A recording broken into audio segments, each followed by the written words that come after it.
Just remind members of your ongoing obligation to declare interests, switch off your mobile phone and switch your tablet to silent mode.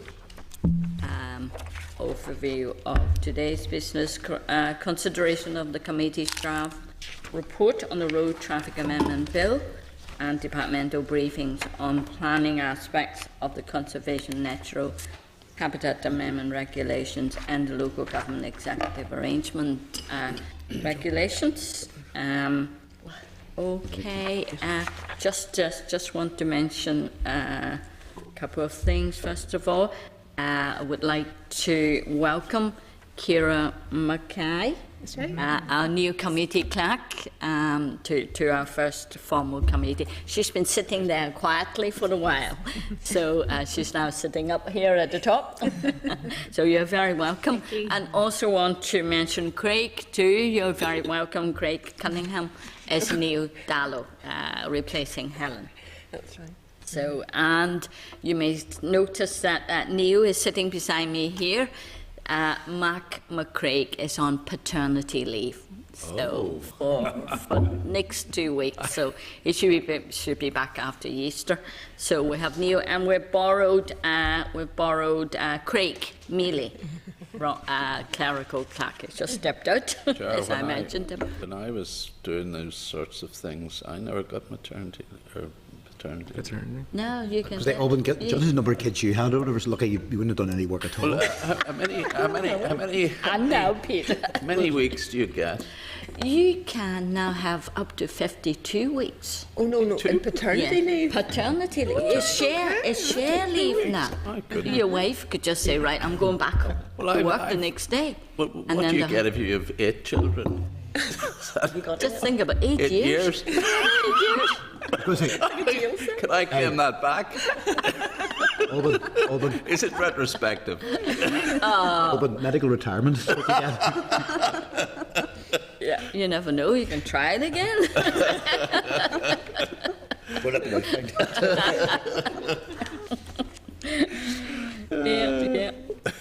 Yeah. So back to the business then, members.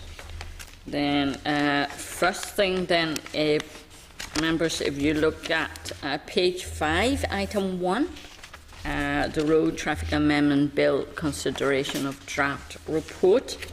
Okay, members, if you recall that following a formal clause-by-clause scrutiny of the Road Traffic Amendment Bill on the 22nd of January, this year, the department indicated that more consequential amendments were required than originally envisaged in order to deliver the policy changes that the committee requested. These related to the removal of the statutory option, that's clause 3, the withdrawal of the provision to reduce the minimum age for obtaining a provisional licence to 16 and a half, maintaining the current statutory age of 17, and that's clause 16, and the replacement of the requirements for a person to hold a provisional licence for at least 1 year, with a minimum required period of learning of 6 months. That's clause 17. So at the meeting on the 5th of March, the committee considered and agreed the departmental amendments, which included additional technical and consequential amendments. Members, then we agreed to consider the draft report at today's meeting. I walked through the report paragraph by paragraph in order to allow members to indicate agreement or to raise any suggestions for amendment. Members will be considering the entire report, including minutes of proceedings, minutes of evidence and written evidence. Okay, members, I think you're fairly familiar with it, so I'm going to go through quite quickly. Okay, so members, are you content that the executive summary at paragraph 1 to 22 stands part of the report? Good. Agreed? Agreed. Yep. And are members content that the summary of the recommendations at paragraphs 23 to 28 stands part of the report? Agreed. Thank you. Are members content that the introduction of the draft bill at paragraphs 29 to 60 stands part of the bill? Part of the report, sorry. Agreed. Agreed. Members contend that the key issues of the bill at paragraph 61 to 96 stands part of the report. Agreed. Okay. Members contend that the close-by-close scrutiny of the bill at paragraph 97 to 164 stands part of the report. Agreed. Okay, members, that concludes members' formal consideration of the main body of the report. Are you content to move to formal consideration of each appendix of the final bill report?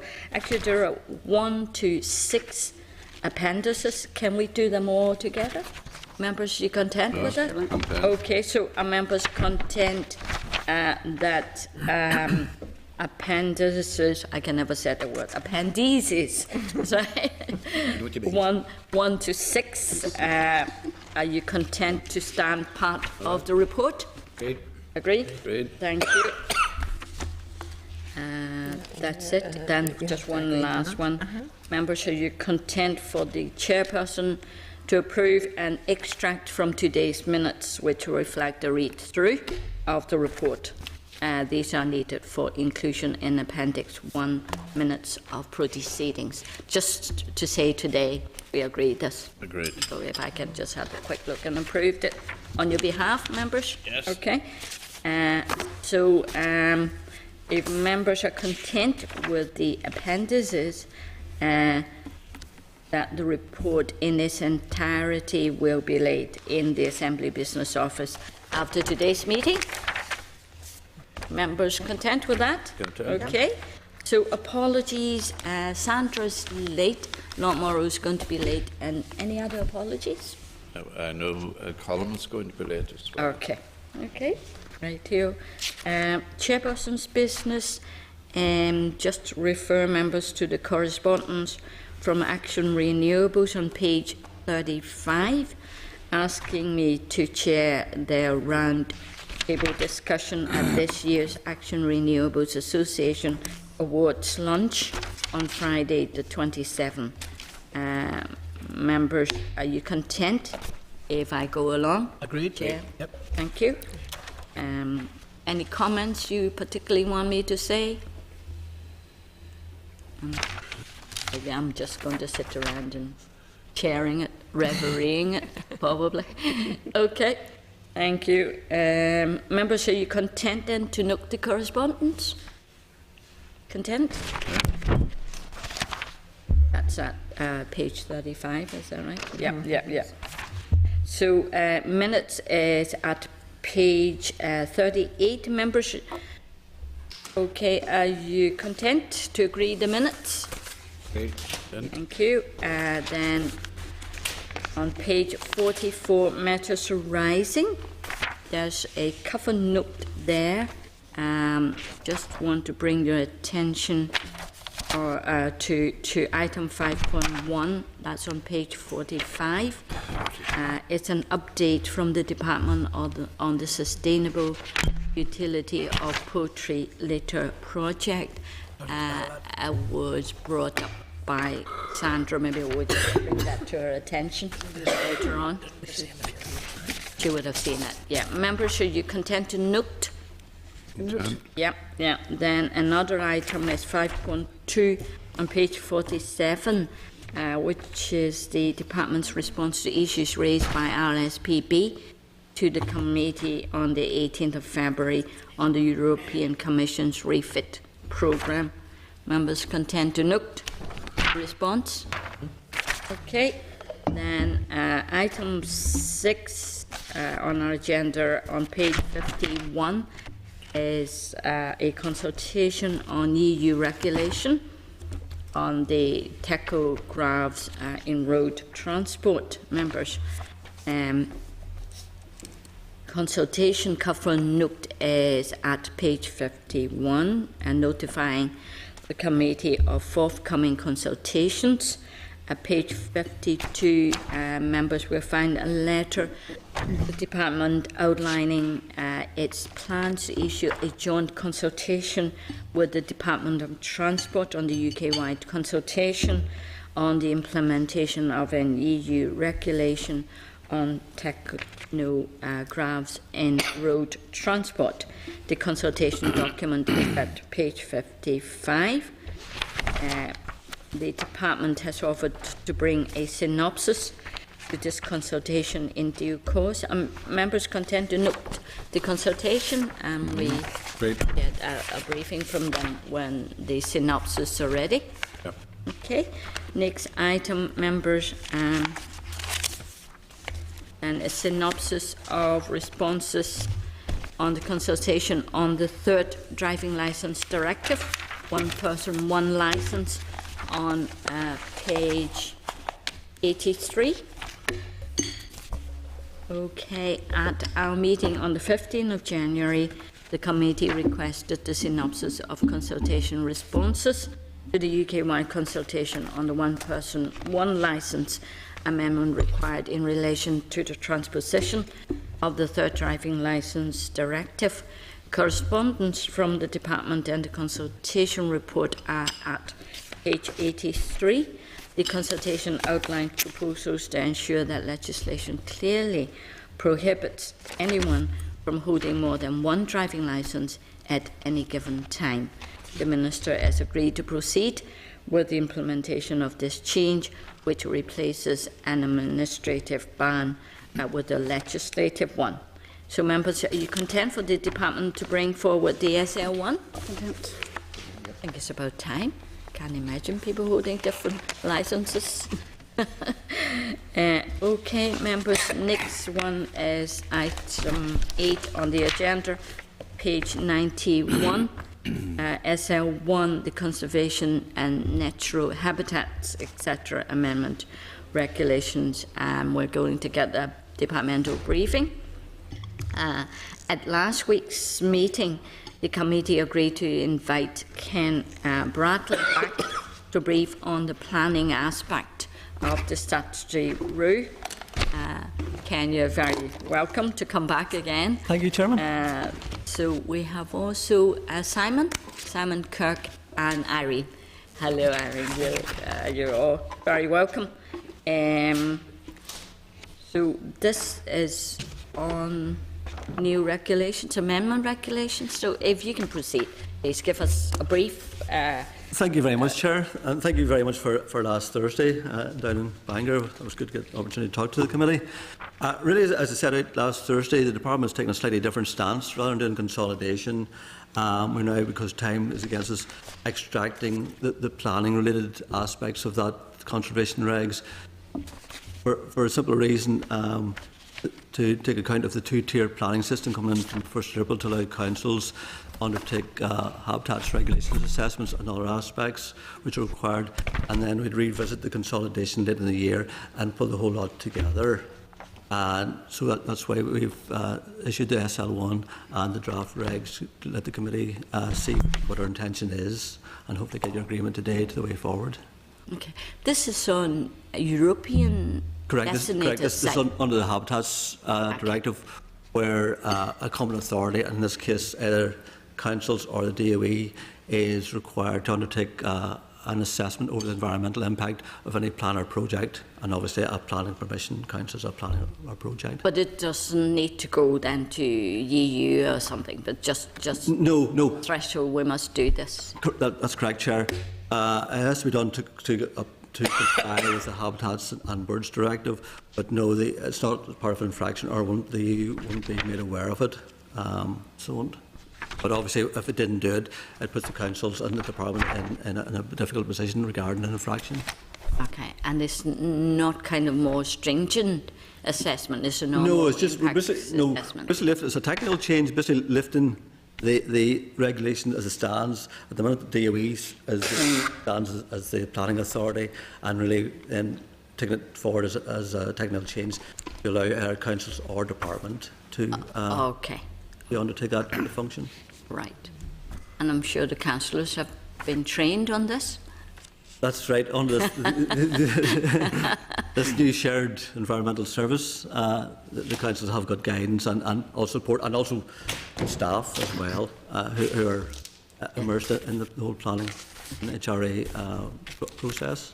Would be something new for the councillors. Absolutely, something to look forward to, an opportunity. Yeah, about species and habitats. Correct, correct. Yeah, very good, very good. Cahill, you want to come in? Yeah, thanks, Chair, and thank you very much, Ken. Basically, we just hand the power down to the council, and they have to recognise that if they go to zone something, they put through their area plan or whatever, they have a responsibility. That's basically what I'm saying. I mean, I'm just going to follow up. I mean, as part of the training process, council need to be made aware of it anyway, that's for sure, because I mean, it's a major undertaking now. Oh, definitely, it's a major And I responsibility. take it, if there's any costs associated with that, that's down to council as well, if there is any. Well, the current arrangements for the shared environmental services is being transferred to councils with funding and staff. No, because I'm just trying to figure it. Obviously, as they go in to do their area plans or development plans now, that's the key fact, that's the major factor for them. And that's grand. Thanks, Chair. Any questions remembered? No? Well, that's quick and easy. Ken, Thank you very much. thanks very much indeed. Thank you. I hope you. you enjoyed the marine event last Thursday. It was very good. I stayed until the end. Did you? Very good. Yeah, I got a round of applause for staying until the end. Very good, very good. Joe and company would have been very appreciative. It was very interesting. I found it. I learned a lot. They're Yes. all experts. You Yes. know, and there's so many experts in the room, and it was just very good to hear. Yes, the With marine environment's a number of very people interesting. from other parts of the UK over as well. So it was very good. Interesting. Excellent. Yeah. Thank you, yeah, Chair. Yeah. So, members, the RU is subject to the negative resolution procedure. The regulation will come into operation on 1st of April 2015. Members, are you content for the department to proceed with laying the RU? Content? Thank you. Members, next item, item 9, on page 121 and SL1, the Marine Conservation Fixed Monetary Penalties Order. The Marine Act made it an offence to contravene bylaws, members. The purpose of the draft order is to set the fixed monetary penalty for this offence to £100 for an individual and £200 in any other case. It also allows a discount of 50% for prompt payment and a late payment penalty of 50% for those who fail to pay within a specified period. The RU is subject to the affirmative resolution procedure, and it is hoped to be in place by June 2015.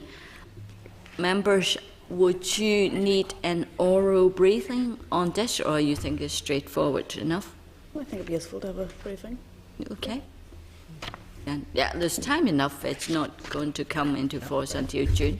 So it's about penalties. Oh, so members happy with that? Okay. We'll just then ask them for that then. Then we'll leave the decision then until then. Next item, another SL1 page, at page 138. That's the Planning Conservation Areas Consultation Regulations. This proposed draft statutory rule prescribes the bodies that either the council or department must consult before making, varying or cancelling a conservation destination area.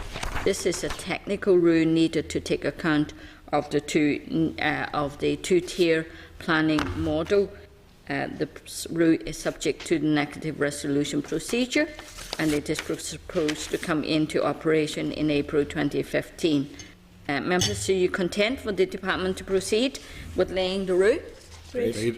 Thank you. Next item is item 11 on page 146. Another SL1, the planning amount of fixed penalty regulations. The purpose of the regulation is to outline the level of fixed penalty for breaches of planning control. It proposes a penalty of £2,000 for failing to comply with an enforcement notice and £300 for failing to comply with a breach of condition notice. The rule is subject to the draft affirmative resolution procedure. The draft regulations will be laid as soon as possible. Members, would you need an oral briefing from the officials, or are you content for the department to proceed with laying the rule? A brief briefing. You quite like brief briefing. it? All right. A brief briefing. Happy with that? Yep. Okay. How are we doing for time if we want a briefing, do I wonder? They want it. They want it. Oh. Briefing, you want a briefing. Oh, yeah. Yeah. Okay. Many briefings is happening. Yeah, they are bringing it very late if they want it in, do they want it in April? Yeah, well, we asked them to come the earliest possible time. Yeah, okay with that? Okay, next item, item 12, page 154, the simplified planning zones regulation. This proposed draft statutory rule is to provide detail on the process for councils making, altering and adopting simplified planning zones as a result of the new two-tier planning module. The regulation outlines the detail of these provisions. The rule is subject to the negative resolution procedure and is due to come into operation in April 2015.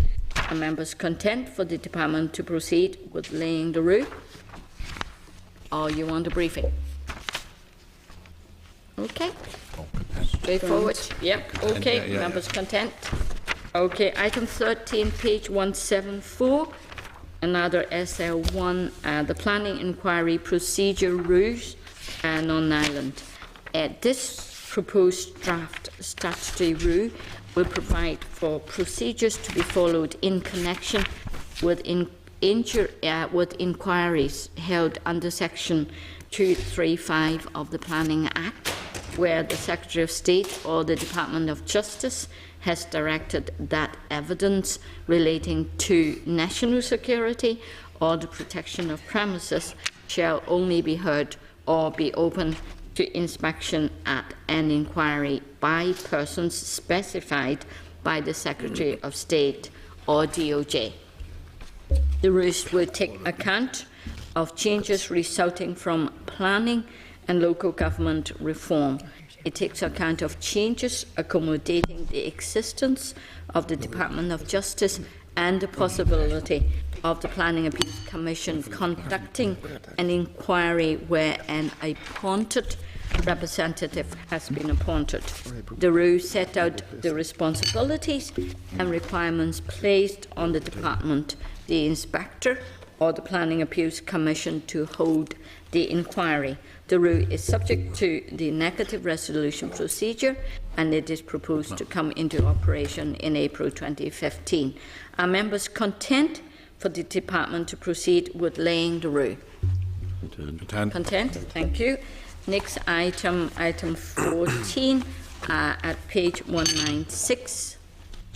That's another SL1, the planning modification and discharge of planning agreements regulations. The proposed draft statutory rule will put in place procedures for the management of applications to modify or discharge planning agreements as part of a two-tier planning system. Responsibility for existing agreements will transfer to the relevant councils, with the exception of the agreement relating to the George Best Belfast City Airport. It also includes a revised appeal period of 4 rather than 6 months. The rule is subject to the negative resolution procedure and it is proposed to come into operation in April 2015. Are members content for the department to proceed with laying the rule? Content? Thank you. Next item, item 15 at page 209. Another SL1, the Planning Avian Influenza Special Development Order. The proposed draft order will transfer to the new councils the same provisions for dealing with outbreaks of avian influenza that are currently available to the department. This is a technical matter as a result of the majority of planning decisions being transferred to district councils. The route is subject to the negative resolution procedure, and it is proposed to come into operation in April 2015. Are members content for the department to proceed with laying the route? The order is not a route, sorry. Great. Thank you. Next item, item 16, SL1, page 218, Certificate of Alternative Development Value Regulations. The proposed draft statutory rule is to consolidate the current certificates of alternative value regulation, Northern Ireland 1987, to ensure applications for certificates are made to councils rather than the department. This is a technical matter as a result of the majority of planning decisions being transferred to district councils. The rule is subject to the negative resolution procedure, and it is proposed to come into operation in April 2015. Are members content for the department to proceed with laying the route? Great. Thank you. Next item, sorry, we just want to remind members that the Assembly voted to annul, this is the next item, to annul the taxi licensing regulations and the taxi operators licensing regulations on the 2nd of February 2015. We were all in the chamber, members. So I just want to refer members to the department's letter at page 228 and revise SL1 at page 232, which outline the department's revised proposals for the committee's consideration. We also have 2 tabled items for members. In your table pack, page 3, you have a letter from Colin Neal from a pub of Ulster supporting single-tier and also supporting the single-tier time from 11 p.m. to 6 a.m. And also then table pack page 4 is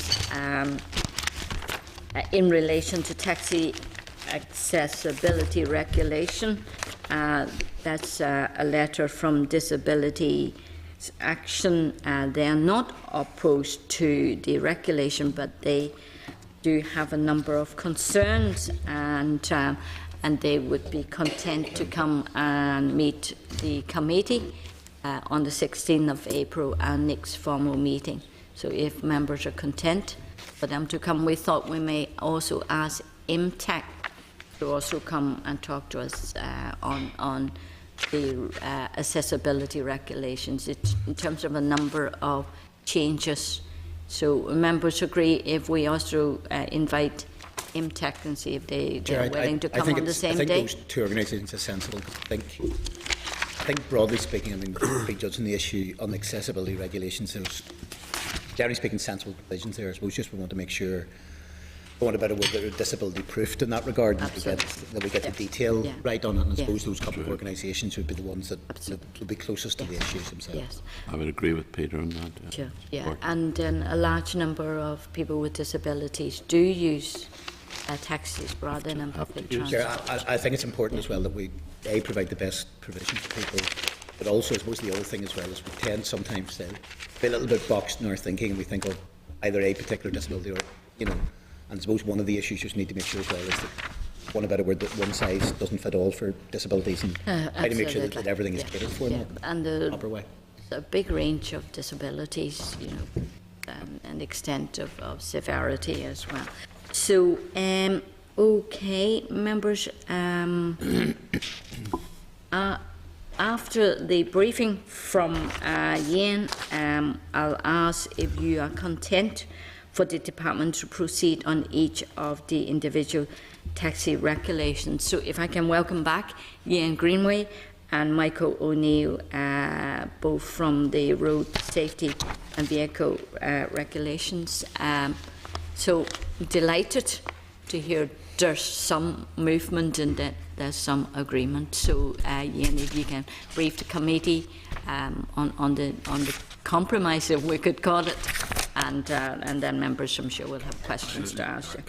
I saw my colleagues, Chair, thank you very much for your welcome, going down the hill, and they said they'd been in here for a very short time, so I said I would try and emulate them this morning. It may just be worthwhile going back to the overall position of the tortuous recent-ish history of the Taxes Act, Northern Ireland 2008, which contained a number of strands of reform to create a safe, fair and fit-for-purpose industry.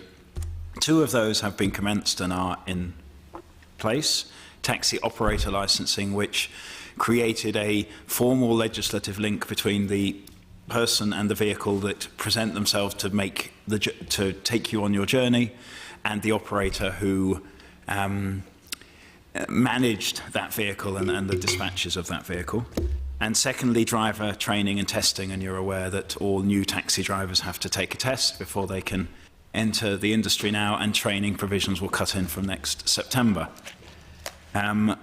Another key strand of the Act was licensing arrangements, and you will recall very vividly that those regulations were made and then annulled by the Assembly, and is one of the SO1s this morning. There is the regulations around the specification of accessible taxes, and regulations around meters and fares that are not in the package this morning that we intend to bring back after the Easter recess. Both of those, the accessible vehicles and the meters and fares, rely on definitions of classes of taxes in the licensing regulations. So there is a sequence. Those 2 cannot come before the licensing regulations. There is then seizure regulations around illegal taxes, though that is a matter for DOJ. Those regulations have been cleared by the committee, but DOJ, again, they need to synchronise with the other regulations, so they are waiting. And then there is a consultation to come on fixed penalties and fines, what the level should be for each of the offences created in the Taxes Act. And we intend after Easter to move to a consultation on that. So they are the pieces, just to give that broader picture before we talk about the particular strands this morning. And we do remain keen to implement all strands of the Act. We do see it and the will of the Assembly to create this safe, fair and fit-for-purpose industry. In terms of these 3 SO1s, taking the first 2 first, if you like, the licensing and the related operator licensing amendment regulations. The second one is minor amendments to reflect changes in the first one, really. The annulment debate saw many calls for compromise, for sensible solutions to the issues which led to the Assembly annulling the regulations. And there have been a number of debates around some of those things. Some were mentioned in the debate by members present and other members of the Assembly. And, for instance, days of the week, times of day, large-scale events, and so on. We have, on reflection and having taken informal soundings, come forward with a proposal which is detailed in the Dalo letter, and then as much detail as is needed in the formal SO1. And we are keen, if we can, to bring that matter to a conclusion. We're aiming for certainty for the industry and its customers as soon as we can. I would emphasise it's set out in the Dalo letter that there is no impact on bus lanes. That was raised by some speakers in the debate, and I've laid out how currently anybody with a wheelchair accessible vehicle in the Belfast area can apply for a yellow plate which will enable that vehicle to use the bus lanes. So which taxis can use bus lanes, all, none or some, is a matter for Regional Development Minister, but nothing we are doing would preclude, in essence, status quo to be provided for. Of course, it is for the Department of Regional Development, and then ultimately the Assembly to agree who should be in and who should be out, and we are keeping DRD colleagues informed. On the times of day and days of week, you will see in the Dalo letter a proposal from the department that the 2-tier zone is reduced from a 5-mile radius from Castle Junction to a 2-mile radius, and there's a map. Given my background, I always like to have a map for these things. That's at page 231. And the department feels that gives a reasonable sense of what is the city centre of Belfast. I'm not a native here, so I've relied on colleagues who've lived here and visited some of the venues being talked about in their youth, whereas I didn't. But we feel that gives a reasonable space for a city centre. We're also proposing to provide the same protections as currently exist for the taxi bus routes to the north and the west of the city. That will be slightly complicated in legislation, but we're working through. I left colleagues with a pin in a map with 2-mile and 5-mile limits, looking at all of the taxi bus routes. We are then proposing that on Friday and Saturday evenings, and bank and public holidays as listed in the Dalo letter, that from 11 o'clock in the evening till 6 o'clock in the morning, single tier would apply. That is predominantly for public order and public safety reasons. There's been some debate around taking the times in turn. 6 o'clock, should it be 4 o'clock, should it be 3 o'clock? Our view is it makes more sense to go for 6 o'clock. Otherwise, there's an expectation that enforcement officers will be out at 3:05 in the morning or 4:05 in the morning, which doesn't, to us, seem like a particularly productive use of resource and capacity. Hence the suggestion of 6 o'clock as very definitely the end of the previous night, and people go home and prepare themselves for the following night. There's been debate around 11 o'clock in the evening or midnight, and we've looked at licensing hours of premises, we've talked to Pubs of Ulster, and we've talked to the police. The view does seem to be that between 11 and 12, there is a significant movement of people in the city centre between venues. That's what the police are saying and what Pubs of Ulster are saying. And it's for that reason we've proposed 11 rather than midnight. And then on the public holidays, the night preceding and the night of. So in terms of St Patrick's Day this week, it would have been Monday night and Tuesday night, because there are events straddling the holiday period. So they are the proposals. Very happy to hear the committee views on that shortly. As I said, we do want to bring certainty. Realistically, end of June is now no longer achievable for those regulations, sitting as we are in March, needing agreement of the policy and then the legislative drafting and then allowing for the assembly process. So realistically, we are now saying, well, we reckon we can still do it with concerted effort for the end of September at the same time as the meters and the printers. So the committee many moons ago called that everything should be done at once. We aimed for that, then we split it up, and now it looks like we're putting it back together. But we really wouldn't like to go beyond that for the very practical reason around meters and the involvement of DVA and the testing centres in that. Their quiet period is September to December, just the way that new cars are registered and come in for their vehicle tests. So if we didn't hit September, there's a real danger we're looking at potentially up to a year's delay to allow for the annual cycle to work through. On the wheelchair accessible vehicle regulations, there have been a number of specific issues raised with the department around the detailed specification. The essence of this is to update the specification for 20 years of vehicle improvements, wheelchair changes, technology around how disabled people can move about.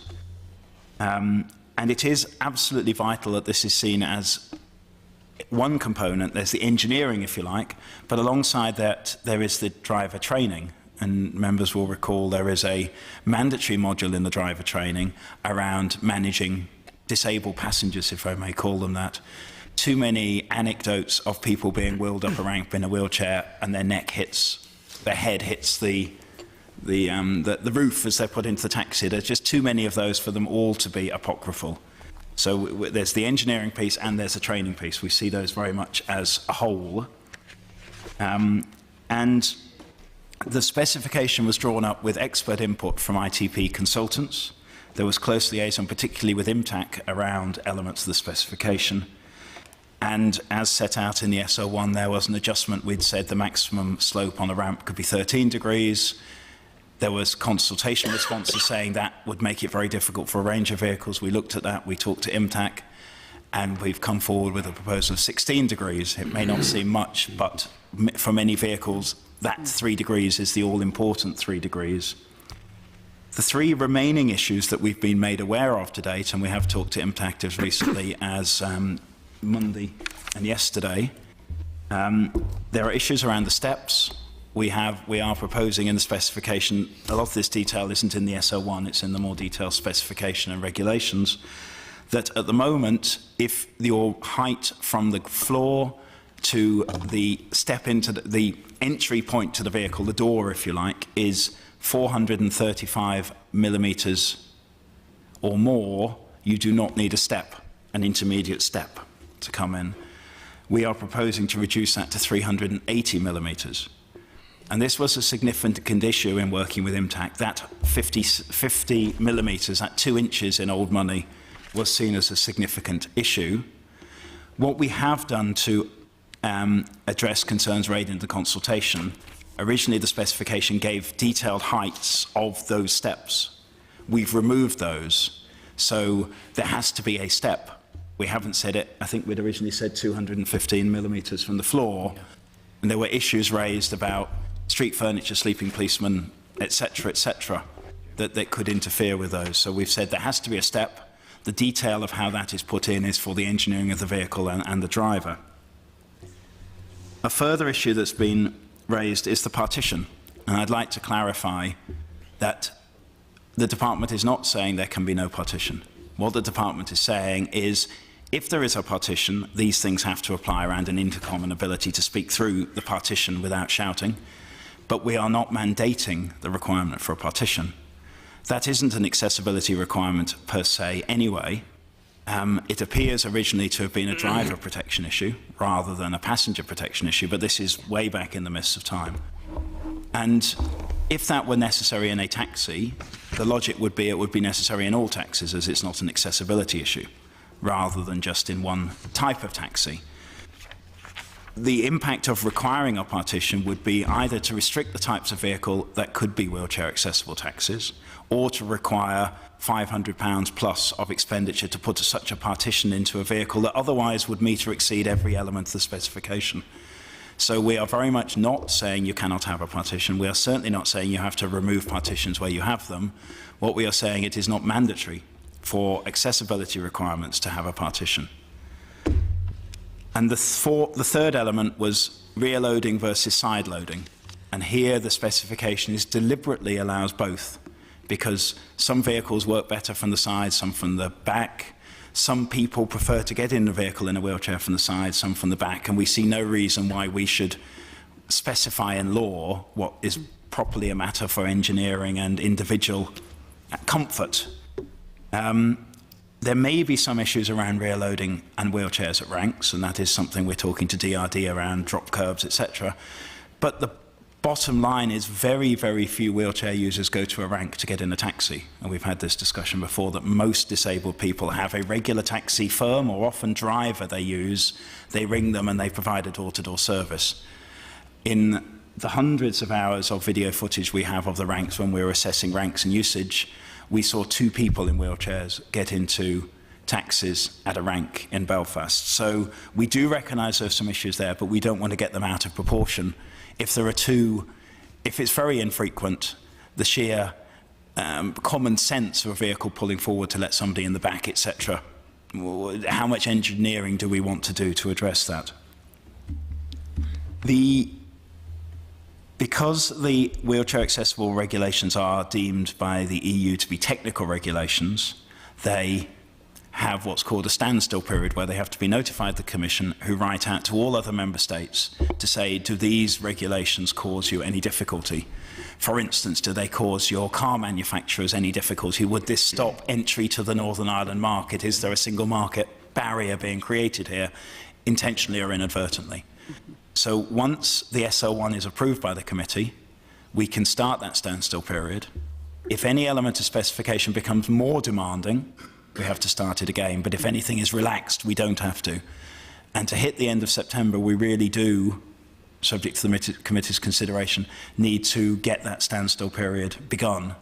And so we would seek, even if there is detailed discussion still to go with Disability Action and IMTAC, that the SO1 is approved, which would allow us to commence that period, or else we really are challenging the September date. The other non-legislative element I'd like to talk about in this broader picture of taxis is enforcement. It is something the department is very conscious of. It's something committee members and others have raised on a regular basis with us, and it's something on which the Minister and DVA have responded. You'll be aware from a letter you considered last week at your meeting that you've had a letter from a private hire taxi driver. We've had a number of letters complaining about the increase in penalties and the increase in enforcement around illegal PUing picking up in the city centre. Department makes no apology for that. There had been a period when we expected single tier to come through, and we knew the Public Prosecution Service wouldn't have considered cases in the public interest if there was an imminent change in law. That is no longer the case in terms of the proposals we've brought forward. Two-tier would remain in the city centre for most of the week. So the department, DVA officers, during this calendar year really, have been stepping up enforcement and have been not just issuing the £30 fixed penalty notice for illegal PUing, and we've aired before that means taking a taxi, getting in a taxi and paying a fare in the taxi. It isn't just saying you're sitting by the side of the road, you're illegally PUing. You actually have to prove they've taken a fare and taken money off you, so you have to take a journey.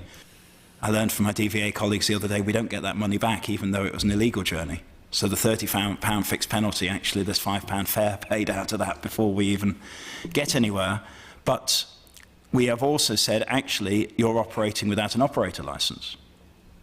Because what operator licence are you on? And mainly the taxi drivers say, well, the depot doesn't know I'm doing this. So that's a £200 fixed penalty for operating without an operator licence. Hence the £230 fixed penalties, two penalties together. The £30 wasn't changing behaviour, that was clear. However many times we did it, and it was limited how many times you could do it because you had to get in a cab and get a fare. The same individual would become known, so you can't keep doing it with the same individuals. You've got to bring different people in to do it. That wasn't changing behaviour. The £230, certainly in terms of the correspondence the committee's seen, that the department's seen, appears to be having an impact. Some are saying it's disproportionate, but it is making a difference, and the department intends to continue proportionate enforcement of taxes with its taxi teams based in Belfast and in new buildings in Derry, to continue to stamp out illegal and dangerous practices. You've heard me say before, we want to focus on taxis that are dangerous, but we will be enforcing the regulations and we will continue to do so, and that is our firm intent. There's no point having regulations if they're not enforced. Sometimes they're difficult to enforce, but that should not stop us enforcing. I remember Peter saying in the past, the way to get low crime figures is to repeal all the laws that create crimes. We're not in that business. So we are looking at September for all of this, for the legislative piece. That will mean we need to revoke the commencement order because the Assembly, this may appear arcane, the Assembly could not annul the commencement order for the regulations. It's annulled the regulations. If we thought we could have made the 29th of June, no change was required, but we, the department, need to revoke the commencement order and remake it in due time.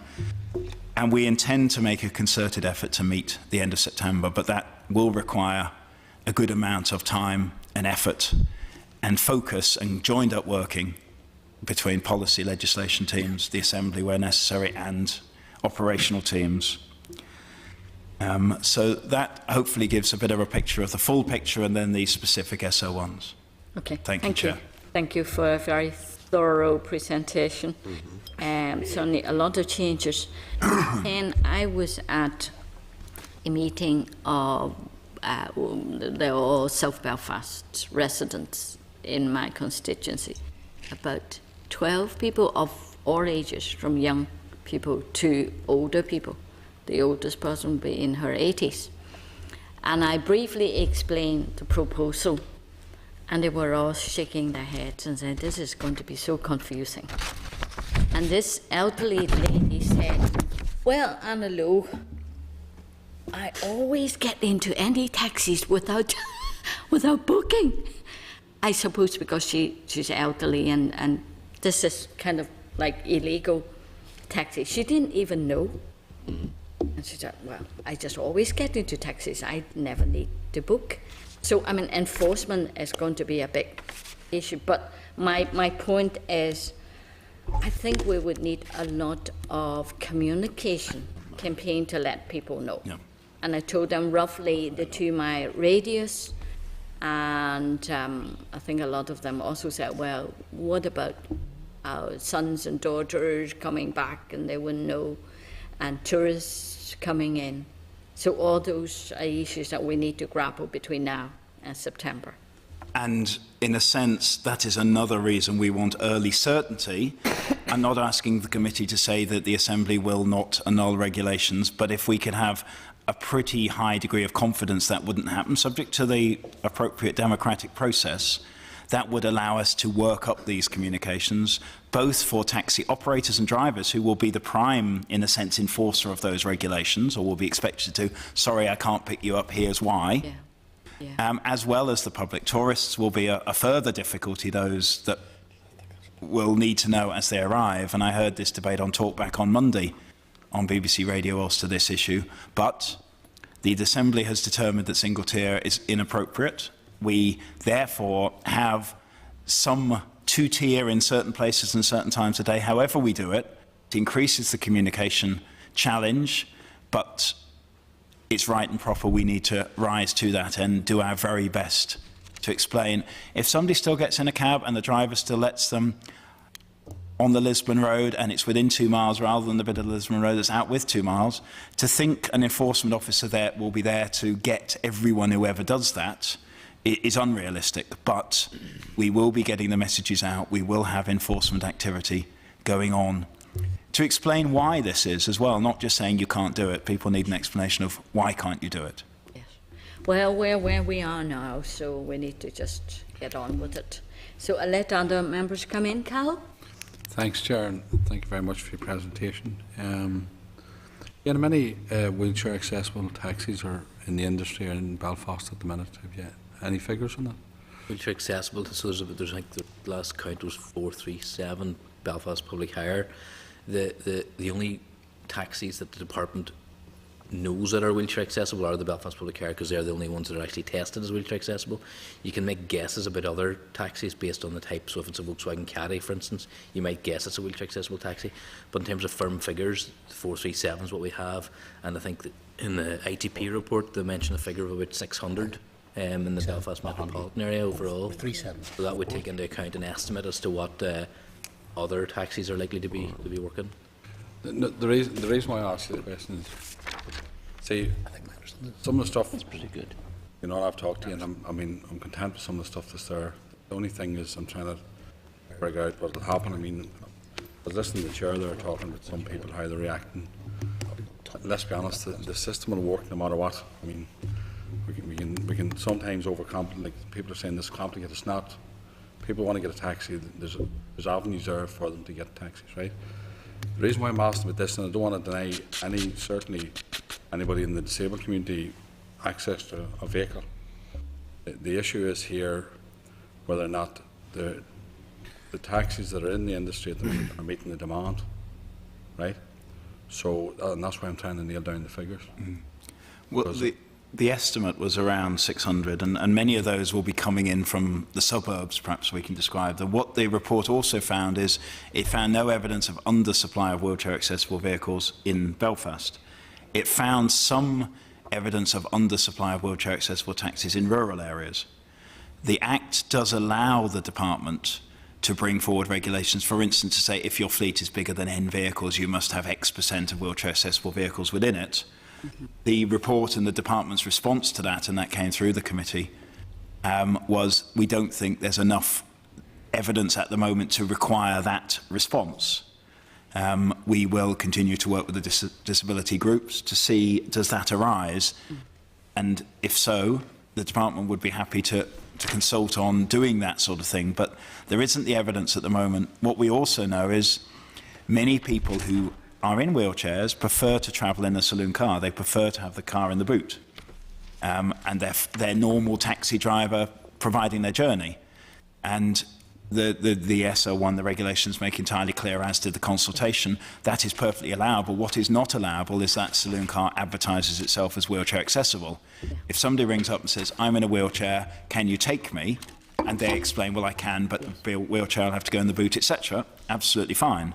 And many people prefer to travel in that way rather than in their wheelchair in a larger space. So it's difficult enough getting the number of vehicles. It's certainly more difficult getting the split of how people in wheelchairs or with bad arthritis or whatever it is choose to travel. No, and the reason why I'm asking the question is that if there's enough wheelchair accessible taxis to meet the demand, then have you thought about capping that if that be the case? That's no question, right? Because, I mean, if we are going to introduce legislation to deal with this issue, then how would you, what happens if there's, say, 1,000 taxis come into the city? There's not enough ranks for people to operate there. So, I mean, that's why I'm asking the question. Is there consideration for capping?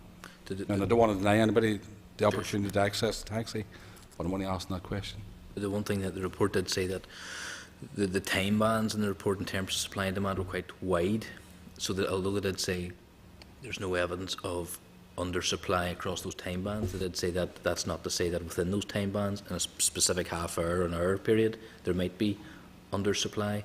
So, you know, I think a big concern from MTAC and from the disability groups is just the ability to get these taxis when they want them.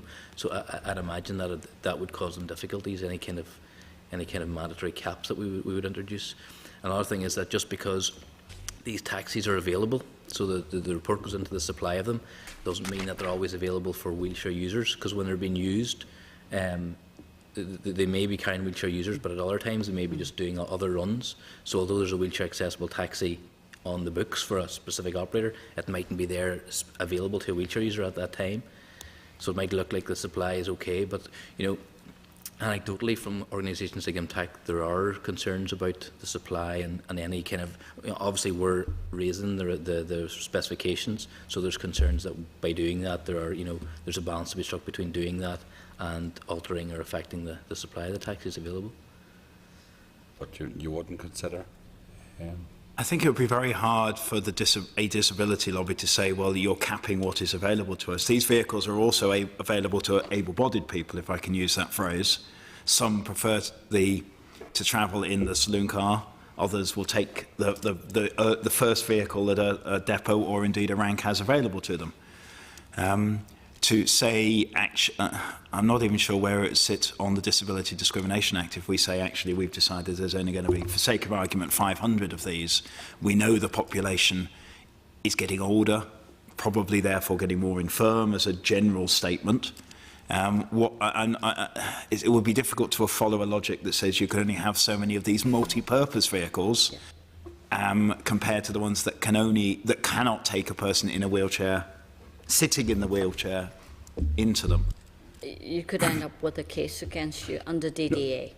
Potentially, but what we have is we have vehicles which can do A and B, and we have vehicles that can only do A. It will be hard to make a logic for capping the multi-purpose vehicles. There may be issues with ranks, but I certainly aspire to Belfast being like many other cities where taxis drive around the streets. They don't simply sit on a rank waiting for fare. We need some of those. We need places that people can go and with a fair degree of certainty know they can get a taxi whenever they want one. But I would like to see taxis driving around the streets more looking for fares, as you would see in London or anywhere else. And there will never be 437 spaces or 600 spaces in ranks in central Belfast. There simply isn't the curb space when you take out junction space and double yellow lines around those and pedestrian crossings and disabled bays and emergency exits and so on. There simply is not that space in the places that people would want it. But Ian, with only disability accessible taxis being allowed to use the bus lanes, would that mean a lot of taxi drivers would want to, when they change their car, to get a car that's accessible to disabled people? I think our point on bus lanes, I must caveat this with saying that's a matter for the Minister and Department for Regional Development. But if they chose what our Minister has been on record as saying is his favoured option, wheelchair accessible only, rather than all out or all in, if it was wheelchair accessible only, they can go, any taxi driver firm can go and buy a wheelchair accessible vehicle now, and it will be subject to passing its vehicle test, it will get a yellow plate and be able to use the bus lane. No. If anything, as Michael has said, we're making the specification slightly tougher slightly tougher. Those currently in the industry with a vehicle have a 5-year grandfather rights as well. So we're easing the transition. So if anything, we may be seeing a small decrease from that, from tightening up the specification. And the consultants did look at that and felt it wasn't material what we're If I seeing. could put in, perhaps the driver in that, if you give the pun, would be a certain level of economics. If you were somebody who was looking to enter it, and presumably a saloon car, depending upon what age and what level, you might be spending somewhere between 5,000 to 10,000 on that. A wheelchair accessible car, particularly under the new specifications, might be somewhere in the region of maybe 40,000 or somewhere close to that. Certainly a newish one. Yeah, a newish one on that. Right? Well, okay, you're talking about, by way of comparators on that. Yeah. If you were talking about £30,000 of a difference, there'd be an awful lot of money to pay simply so you could actually have the convenience of using bus lanes. Jeremy Clarkson might like that, but I may use that on it, but I'm not necessarily sure that would be a big driver for somebody looking to enter the profession. If it was Jeremy Clarkson, Chair, I'm not sure the cyclists would want to be in the bus lanes with him. No, true enough. Maybe targeting them.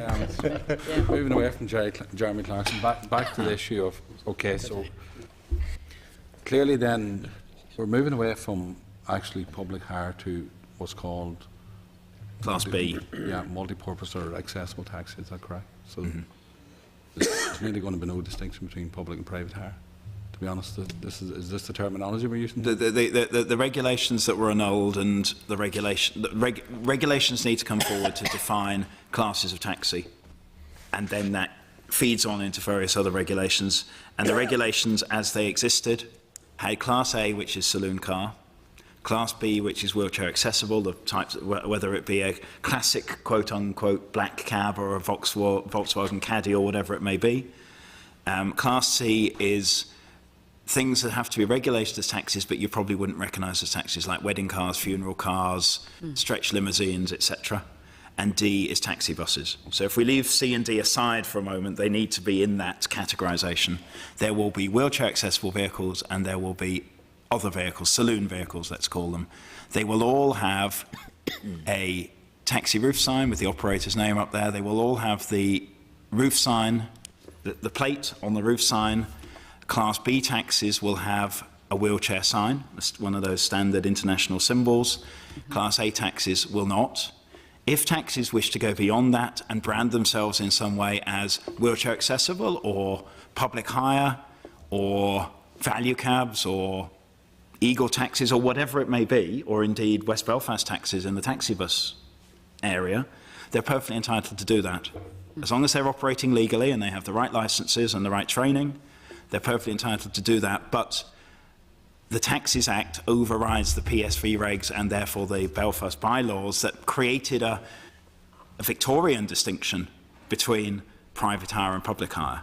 There will be wheelchair accessible vehicles and other vehicles. Okay, Chair, I know I'm mindful a lot of people want to ask questions, but it's an important issue. It's taken 8 years, we can wait another week or so, but here's the reality. See, in terms of the specs itself, because you mentioned, Volkswagen? Caddy, I just... See the specs in terms of what impact does that have on, say, the black hacks, the regular black, is in terms of the specs itself? Is the specs geared better to newer vehicles, or how do they adapt, or what's the cost for adoption? They're for anybody who is a Belfast Public Hire at the minute, or in fact a Belfast Public Hire between now and when the regulations come in, there'll be 5 years of grandfather rights. So you won't have to do anything to your taxi for 5 years, as long as you continue to meet the current specifications. So for 5 years, really, it doesn't apply unless you're a new entrant to the system, unless you buy a new Class B taxi. So unless you apply for a new taxi accessibility licence. But how would if a vehicle was to be tested now on the spec, how would that impact on the main things are you have to have some Belfast Public Hire taxis will use twin track ramps, so it'll have to have a single continuous surface for the ramp. The ramp angle is a new specification. We're dropping the step into the taxi from 435 to 380, so that's a tighter specification. The step that if your taxi, the first step into your taxi is over 380 millimetres, you'll have to install a step, and that step, the tread of it has to be 200 millimetres deep, which is a new part of the specification. So those things are different. But for the current Belfast public hire fleet, they'll not apply for 5 years. What it will do is increase the types of vehicles that any wheelchair accessible taxi can choose to buy. What we've also seen over recent years is wheelchairs have got bigger. So vehicles have got bigger to accommodate wheelchairs being bigger. So newer engineering has reflected changes in this case, mobility devices. The consultants also did identify a number of vehicles that, Peter mentioned the point about a brand new fully wheelchair accessible taxi. The spec is an expensive vehicle. The consultants did identify 73 different types of vehicles that could be bought second hand, that go back as far as, or as old as 2002, 2003. So those vehicles are in the second hand market now. They mightn't be perfectly modified for the specification, but the consultants did say that they are that the base vehicle is capable of being modified and has been modified that would meet the specifications. Those vehicles are available. So these vehicles at the minute could be modified? Yeah, Right. the consultants, that was a specific task we set them, was, in addition, because we're trying to balance the new specification that the disabled community want, but also taking into account the existing fleet and what's possible. So those vehicles, that was part of their task, was to identify these vehicles. Okay. I take it you've answered the question about the protection because there were some concerns with it, yeah? And just quickly, see in terms of the rear loading vehicle, I mean, I take it these taxis can be hailed or flagged down. I mean, what if they can't get to a curb on the road when they're two abreast on the road? Is that not a road safety issue? Well, how any user gets in a taxi, but particularly somebody who may be less mobile, whether that be in a wheelchair or with crutches or whatever it is, potentially anybody getting in and out of a vehicle creates a potential road safety hazard. Many vehicles load from the side, sometimes better from one side than the other. You've got to get out and get a ramp to go up on the side. Many vehicles at the back have some sort of hoist. So there are genuinely pros and cons and pluses and minuses. And some people, Michael was with a group in wheelchairs from IMTAC, many of them went off in rear loading vehicles, either taxis or their own vehicles.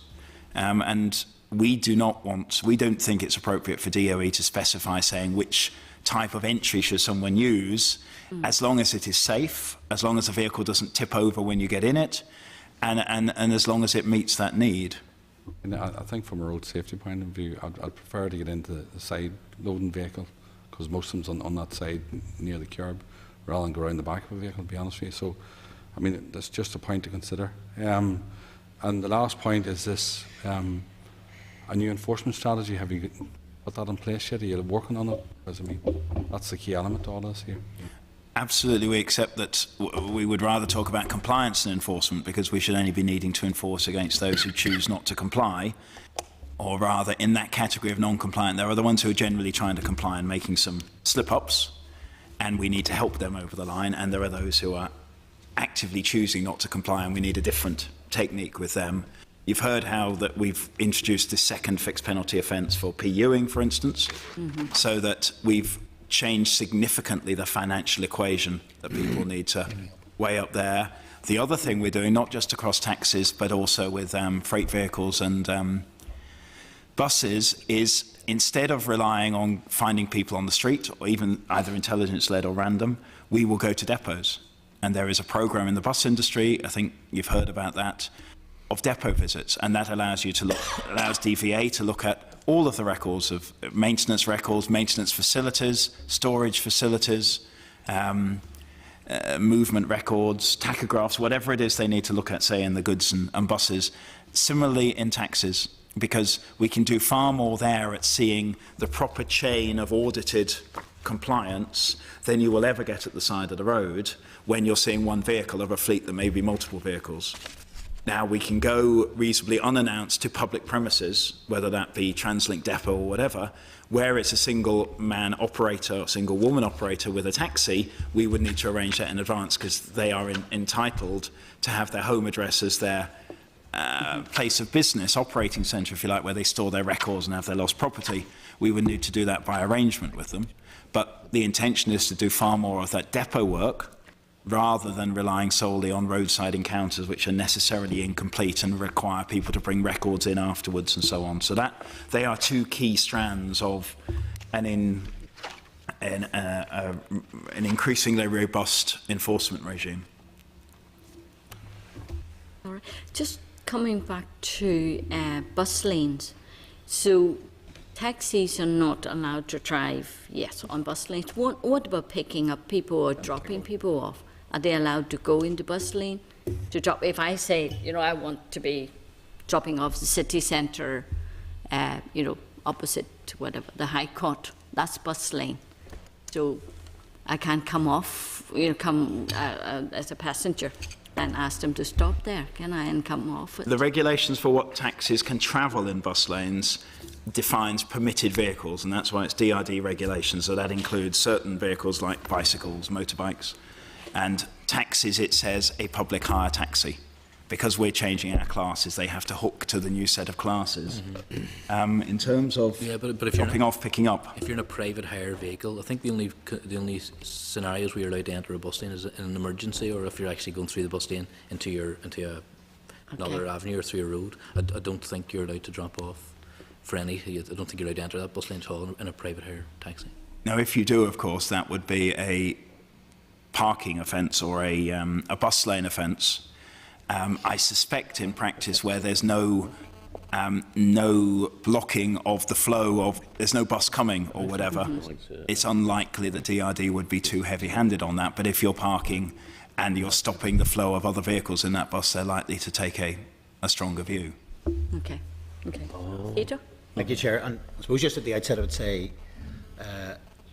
well, let me make a few comments and then there's a few questions I need to clarify in relation to it. I mean, the Chair highlighted, if you like, some concerns over what was there. I suppose it would be also a fair comment to say there are concerns actually on both sides, because I think that's going to be the nature of any degree of compromise in that regard. And even what's here, I think there are a range of concerns. And I suppose from the point of view of if any one of us had a blank sheet which we could write that, you wouldn't come to this necessarily this position. I wouldn't necessarily come to this position either. I would take on board, I think, it strikes me as a reasonably sensible approach that if, in terms of cracking this, to then have everything in place for September, because I know that there was some concerns that were raised in terms of the metering side of it, that there was if there was going to be a degree of so I think we've actually, maybe almost by luck, we've ended up in a position where the two do come together. There's a level of sense and connection with that. I suppose just make I'll come back maybe, but maybe not necessarily by way of a question. The one area out of particular concerns just in relation to that would be I would favour a midnight rather than 11 p.m, but I suspect that may be less of a question as to more that. But and what I would say is, in terms of the accessibility regulations, within that there's nothing which particularly I would have expert knowledge to say I don't like. So from that point of view, I hold up. I think we've taken what is quite a sensible approach to get the briefings at the first meeting that we can with the wheelchair accessible. Now, I take on board what you've said in terms of timing. The only point I would make in relation to that is, we have got an email, for instance, today of Disability Action saying they're broadly speaking in favour of what is there, but have some concerns. I don't think they particularly outlined what those concerns were in that regard. I'm taking on board what you've said in terms of if the regulations in any way need stiffened, then you effectively have to go back and put in new regulations. If they need loosened, you don't. My gut feeling, with the best will in the world, is appreciate timing. I would prefer, before we get to a point simply of agreeing an SL1, that we do get that evidence first, because it seems to me a logical way is you get the evidence and you then agree something, rather than agree something then have to adjust it afterwards because of the evidence. Now that shouldn't be, if from what I understand of things, those organisations, certainly Disability Action, are free to come, I think, the first meeting directly after recess. You know, if we can get everything tied down at that stage on it, it's maybe a slight delay, but it should enable you to meet September in relation to that. Just on a couple of points of detail, and I welcome, by the way, as well, I think it was useful, the remarks you've made in terms of enforcement, because I think it's right that as much as actually what the regulations are, the fact of there being proper enforcement is crucial. And I think, for example, although again there may be some would feel that maybe didn't go quite far enough on it, the changes that have been made in terms of the fines, I think, are a welcome step in that direction as well, as much as anything else, to try to deter people from taking action. A couple of issues just of detail then. On the basis then of the circumstances, in terms of the issues around picking up, around bookings, etc., in the situation where it is, for use maybe, where on the periods whenever single tier then won't apply in the city centre area, if we put a city centre zone, and presumably then essentially the current positions as regards picking up and current regulations as regards booking apply. Correct. Is that okay? Second point then, just I want to ask, in terms of, there was a piece within the SL1s in the thing on advertising, and that presumably is therefore intended to basically say that, for the sake of argument, if you're a taxi firm, say in Banbridge, and you've got a wheelchair accessible vehicle, before you can advertise as that, you have to have something which has passed the specs in that regard. In terms of advertising, because grandfather rights have obviously been granted to the public hire, but presumably because of that, then for that period they can advertise as wheelchair accessible. There's no bar. Just goes to the record you're saying. Yeah. They will be fully fledged Class B. Yeah, So it will be there because of a historic they thing. can advertise on that basis, and Correct. similarly what we've said in terms of branding, because I think different firms and also public hire, for instance, have a particular name. You know, if they wanted to have some advertising, for instance, even on their the thing that met with that to advertise that they are. And I would encourage them to do so. They, for instance, taking the public hire group, they've already started with a standardised shirt, for instance. Okay. And I've had the same discussion with taxi buses in West Belfast. I think they could do, with quite a small amount of money, quite a bit to distinguish themselves from other black cabs, because they are concerned that the younger generation is less aware of the particular history of that type of vehicle and the service it can provide, and they look like other black cabs. I think they could do something in terms of branding and image at reasonably low cost. I'll have one other issue to touch on, just returning very briefly. Maybe the committee will have a discussion on that. I mean, and the committee obviously hasn't taken any view on it.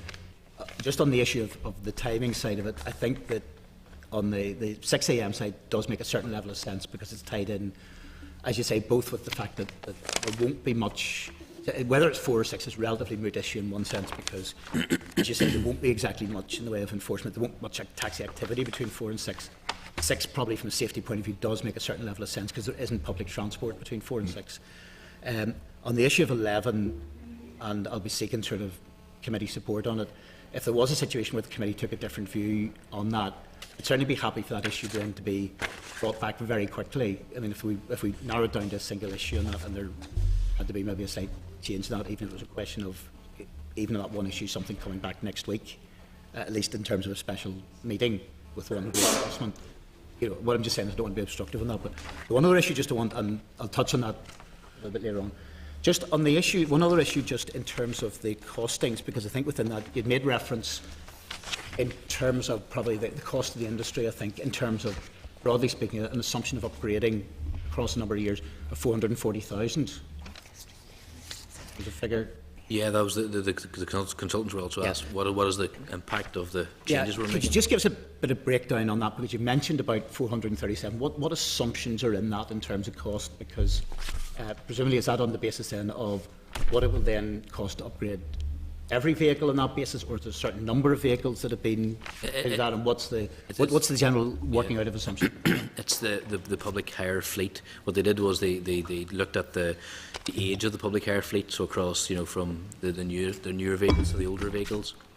They determined that from the survey they did that wheelchair accessible vehicles are generally renewed every 5.6 years, and when they're renewed they tend to be 4.3 years old.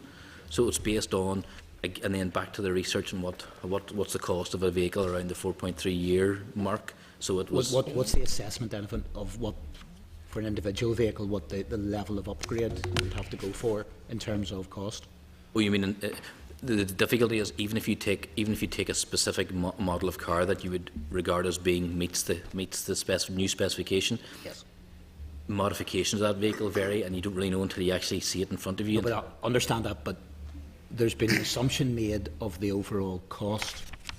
On that basis, you must have assumed a certain number of vehicles and a certain cost per vehicle. I appreciate that will vary wildly potentially between vehicles. Yes, sorry, yeah. What is your average assessment of the impact on it? Well, they identified the number of Belfast public hire vehicles that they think won't meet the standard, so it's the cost of replacing that over that period of time. So they identified What do you have figures of how many they assessed? I think it was 79 vehicles, or maybe 79 or 83 vehicles that they regarded wouldn't meet absolutely because of the base vehicle, because either the door aperture isn't high enough or wide enough. Does that mean that over that period of time that probably are they making an assessment the bulk of ones would be compliable in that regard? Yeah. Okay. But what you're saying is for those that aren't compliable, it's maybe roughly about £5,000 per vehicle? Yeah, well, that vehicle would have to be replaced because in 5 years' time that vehicle won't be able to be modified. 5.5 probably. Yeah. But the 5-year grandfather rights and the 5.6-year average I age understand that. start to hook together. I think just the point in relation to that, and I think it's one of the things that would, again, mention has been made about the number of wheelchair accessible vehicles on the road, and I think it strikes me, and maybe this comes from a slightly different angle from what Cathal was earlier, it seems to be across Northern Ireland we want to ensure that there is, at the very least, that in 5 years' time, 10 years' time or whatever, we have at least the same number, if not more, because we should be looking to expand the market. I suppose where the balance is to be struck, and this is one of the areas where I think the department need to ensure that there's a, and I suppose at least with the plates this would allow a certain level of monitoring on it. I suppose the issue on it is you on the one hand have a situation where you want to ensure that there are enhanced specifications so that it is more suitable for those with any form of disability. Sorry, I just want to stop you there. I just want to welcome some visitors from England. They're members of the Penrith Conservative Association. They're guests of John McAllister. You're very welcome. We're talking about some new legislation to make our taxis into a single tier, that they are all they can all apply for hire in Northern Ireland. At the moment we have two-tier system, public hire, and the other ones we have the ring and book a taxi in advance. Thank you. Sorry. Thank you, Chair, and welcome visitors as well. Sorry, the point I'm making is presumably you'll have a degree of ongoing monitoring of the number of wheelchair accessible vehicles, because where I'm saying the balance to be struck on this is, on the one hand, you want to ensure what is there is fit for purpose for those who are disabled, to ensure that there are enhanced specifications. On the other hand, if you over-engineer, which is one of the issues I know that was raised in terms of the ramp angle, the cost point of view, and make it cost prohibitive, the impact then on the number will be actually to drive down the number within the market. And so from that point of view, presumably on that basis, there would be a monitoring exercise so that if you found that in practice what was happening is the numbers were going down and down, then perhaps that would be an indication that you'd, shall we say, over-engineered a solution and would need to make a degree of intervention on that. The ATP report is a very good baseline, so for the first time we have this baseline as to what the demand for wheelchair accessible vehicles is. They predict that by bringing in the new wheelchair specification and in addition to that the training for all taxi drivers on disability awareness, that the demand for wheelchair accessible taxis will rise by 27%. So you're right, there has to be the supply to meet that demand. And in the new system where we're for the first time licensing these taxis as wheelchair accessible, we'll be in a better position to know what that fleet looks like than we are at the moment. Okay, thank you, Chair. Okay. Colin, Sarah? Colin. Thanks, Chair. I'm kind of more interested in asking Peter a question around the timings issue, around what the problem is. Sure, around the 11 o'clock. maybe it might be worthwhile then, for that period, because I didn't really touch on it, just maybe just for Colin's benefit in that regard. There's obviously been a bit of discussion around precise timing. I think the thinking as to why the particular bit, as indicated, is principally, while it's in part also to strike a balance, it's around probably the wider safety issue. And the argument is that particularly at weekends you get a large outflow of people at particular times on it, and also then particularly in the very, between the say 3 and 4 and 6 and that bit, you have a period where there's lack of public transport. Arising out of that. Although a letter from Colin New of Pubs of Ulster, now he supports from 11 o'clock. Pubs of Ulster have always been 100% in favour of complete single tier, so it doesn't entirely surprise me that we'll be going for 11. What I have done is I've contacted Belfast City Council as regards within the 2 mile zone. I believe there's somewhere about 102 pubs that are impacted by that, and I think I've shared this also with the department as well. As part of this, the licensing arrangements for pubs within Belfast, I've got the data of every pub in that area, with the impact that it gives the closing times. Actually, the bulk of ones actually close at 1 a.m. on the Saturday and Sunday. I think out of 102, there's one which is on, it might actually be just outside the 2 mile zone. It closes at 11:30, but every other pub is post midnight. I think with the exception of the Good Friday, Christmas Day bit, which I suspect are very unusual. I know Colm's got some experience in the licensing trade as well in that regard, and some knowledge of it. And I don't mean that in a pejorative way, but from a professional point of view. It's not just on one side of the bar. There might be others who would fall into a similar category in that regard. With the exception of those dates, the weekdays and the public holidays also then tend to fall into a post-midnight scenario. Now, if the big problem essentially is where the pub's empty, largely speaking, and they're emptying a lot of them perhaps at 1 o'clock or indeed maybe midnight in that regard, I think if you're to base it then on where the safety issue is, and I appreciate what's been said in relation, my own view is that midnight to 6 a.m. is the more appropriate bit. I mean, if the issues are narrowed down to 1 hour, then perhaps at least there's some level of progress in that, but I would certainly support it being midnight to 6 rather than 11 to 6. That's just the background. I think it's good. I think first of all, it's very good progress. I think we're here now and we're nearly there, which is very good. But I think the pub trade isn't just based around one group of people going out at one particular time and leaving at closing time. I understand the closing time is later. It's 1 o'clock for most places, but the idea that everybody leaves at pub closing time is just not correct. There's a group of people who leave, who go out early, largely older people or people going out after work, leave and around 10, 11 o'clock. I think there's a whole other generation of people who come out more on the basis of if people are leaving before closing time, it's a lot more staggered in that regard. Whereas whenever you actually have the closing time, you've basically everybody else left in the pub heads out. And we've all been, even in provincial towns like my own, whatever, you've all been in a situation where the bars have emptied and actually you've got a large number of people milling about in the street. And that's where, particularly for public order, whether particularly folk with a bit of drink on them, whether it's an issue of you want to get those people away as quickly as possible because there's dangers of fights and that type of thing.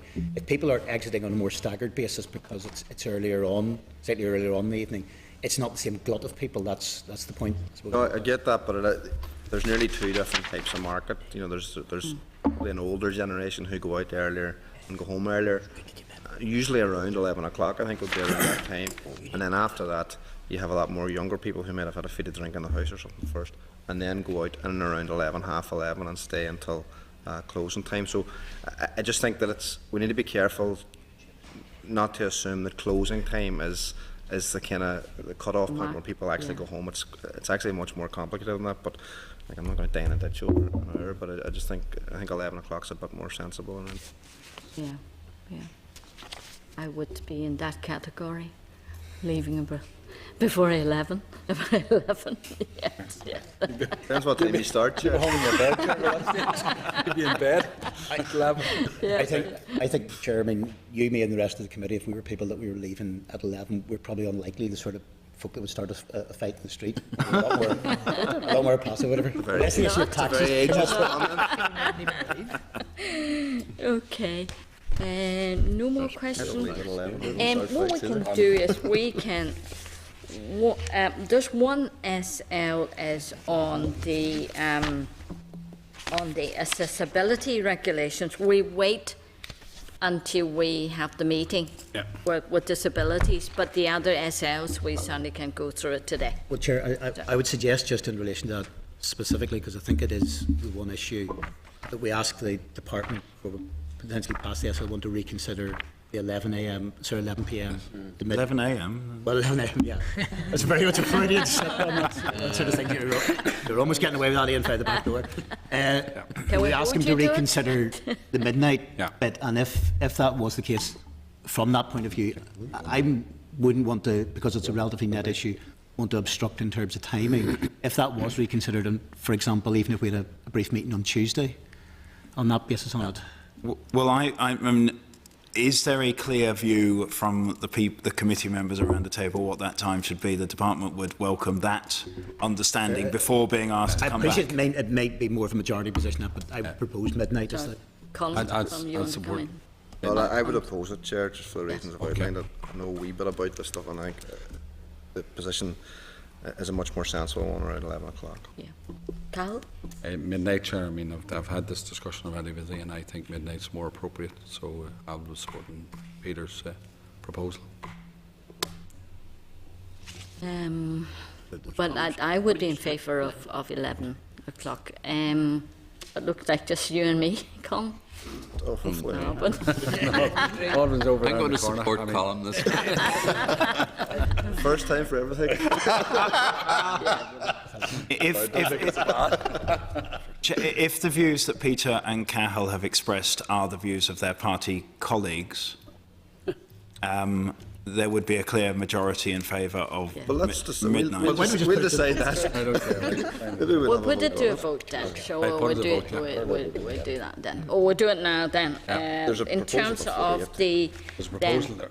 Peter, you want to propose? I'll You can propose vote, yeah, midnight, and then I suppose it's either midnight or 11 in that regard, so it's sort of... I'll support it. either midnight or 11. Which one? No, what I mean is, I assume from the point of view of, because we're presumably not going to go through 15 different times, I'm just saying, I presume it's, people are either supporting midnight or they're supporting Yeah. 11, that's the point I'm just making in relation. Yeah. So your I proposal propose is midnight. I'd second it. Okay.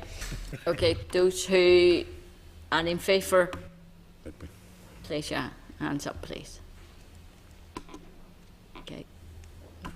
Names? We've got 6. Okay.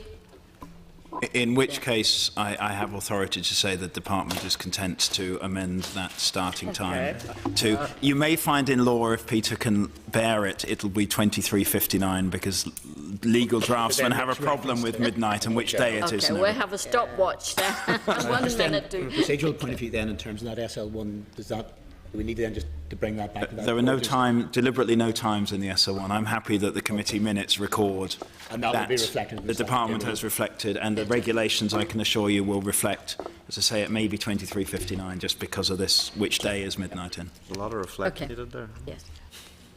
Very reflective person. That was very much the blue Peter line. Well, that's good. I'm glad that's sorted at least. Okay. So that's fine. We'll Could go I just through say the on the accessible vehicles, I fully appreciate and indeed support what the committee is doing. What that will mean is the standstill period will start mid-April, say, because you're not due to meet again until after Easter. 16th of April. We're meeting. That means the standstill period will end during summer recess, and we would probably therefore, we would need to make the regulations during recess, rather than if we did it now. I'm not arguing for it to be done now, but if it were done now, the regulations will be made before recess.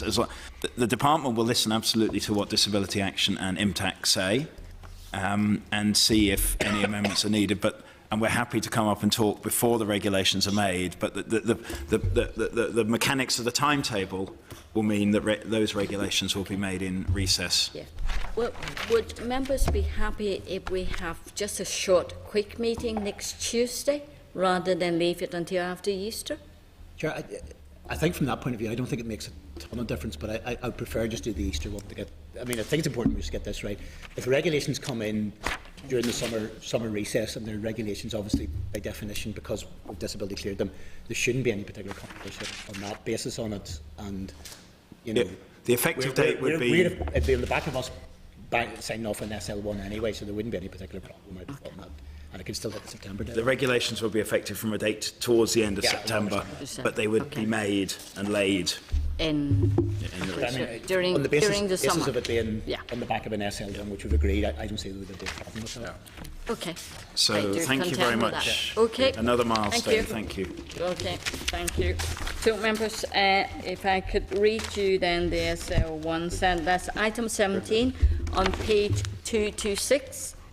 The taxi licensing regulations, NI 2015, departmental briefing.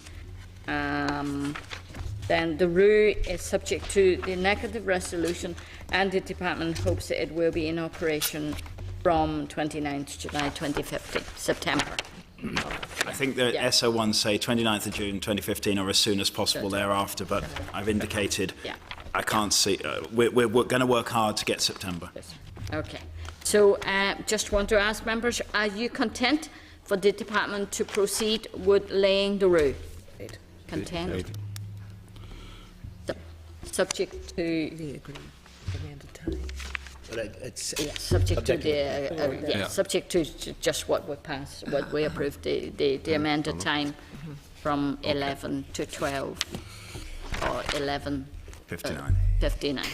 Okay. Yep.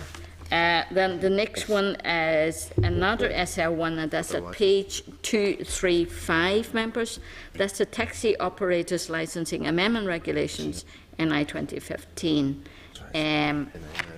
The revised SL1 at page 241, which outlines department's proposals for the committee's consideration. These regulations will specify the terms and conditions for the new Class C taxis, such as funeral or wedding cars. The route is subject to the negative resolution, and the department hopes that it will be in operation from the 29th of June 2015.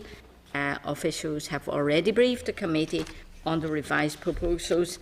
Are members content for the department to proceed with laying the roof? Content? Thank you. So the next one is accessibility regulations, and we have agreed to defer that until after the meeting on the 29th of April. The next one 16th. on the 16th of 16th of April. Why did I say 20? On 16th.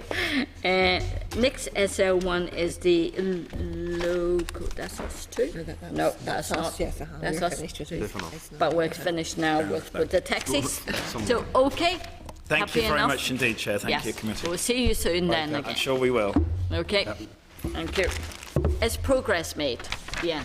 Not too soon. Yes. Don't speak too soon. Okay, everyone. Next item, I'm going to rattle through, looking at the time. Yep. Okay, the next one is on local government. One SL1, that's the local government executive arrangement regulations. We're getting a departmental briefing on this, members. So also we're looking at SR, at the local government executive arrangement regulation. At the same time, SL1 and SR together. And members, apparently due to an error, the department laid the SR in the business office before the SL1 was considered by us. But officials now will provide an oral briefing today. And we'll welcome Linda McHugh, Julie Broadway, and John Murphy. Now we have to slap you on your wrist. Yes. What have you done? Went ahead to lay the ruin without us looking at it. Yeah, I mean, I must express my sincere regrets to the committee that the regulations were laid prior to you considering the SL1. It was entirely due to administrative oversight.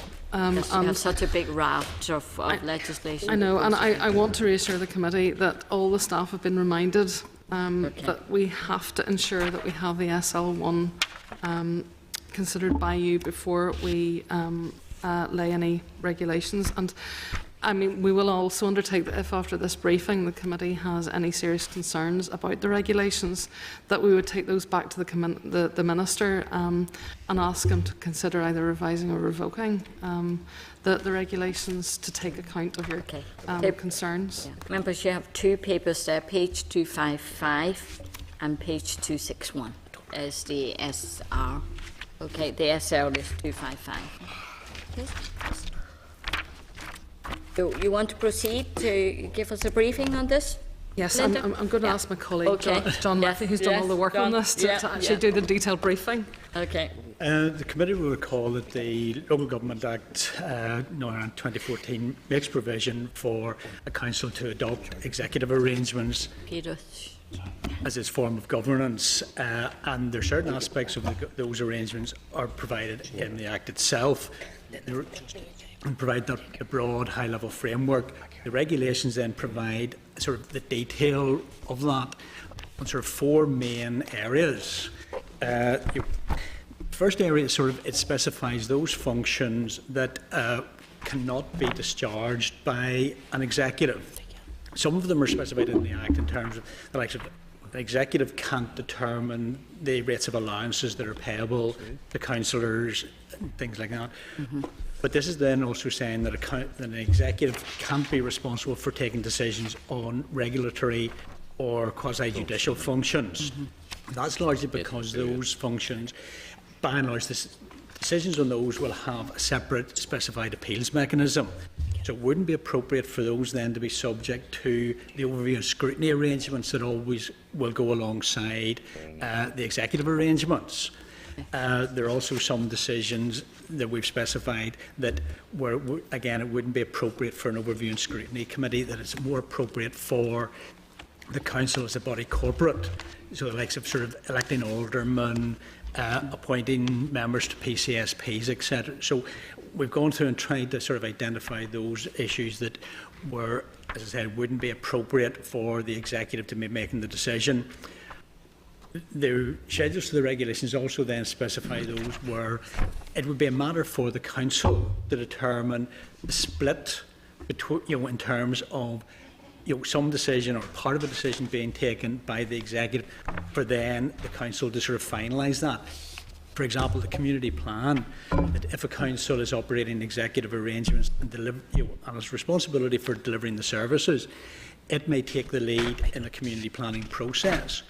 But it would be a matter for the council as a body to sign off on the actual community plan. And that's the sort of the approach that has been taken in splitting the functions between the executive and the council. The second area that we sort of provide a lot of detail on, and it's really to sort of mirror what can happen in a council anyway, if it's operating without executives. And this is about arranging the discharge of functions of an executive so that it can actually arrange for another council or another council's executive to discharge functions on its behalf. And that may happen where there's sort of a function being delivered in a particular area that is close to another council, and it would be easier to do it on a sort of that combined basis. It also provides for executives to enter into joint arrangements for the discharge of functions. So again, replicating what's available in the council structure, but what it does is it sets out the arrangements that would apply in terms of who can actually then, if you're going for the likes of joint arrangements, who would make the appointments to that joint committee. But what we've done is we've factored in the fact that any appointments to the joint committee must then follow the sort of the principles and the provisions in Schedule 2 of the 2014 Act in terms of ensuring political balance in each council's membership of the joint committee. You can't then sort of take it that further stage of ensuring the political balance on the actual joint committee, because that then sort of becomes quite sort of detailed and complex.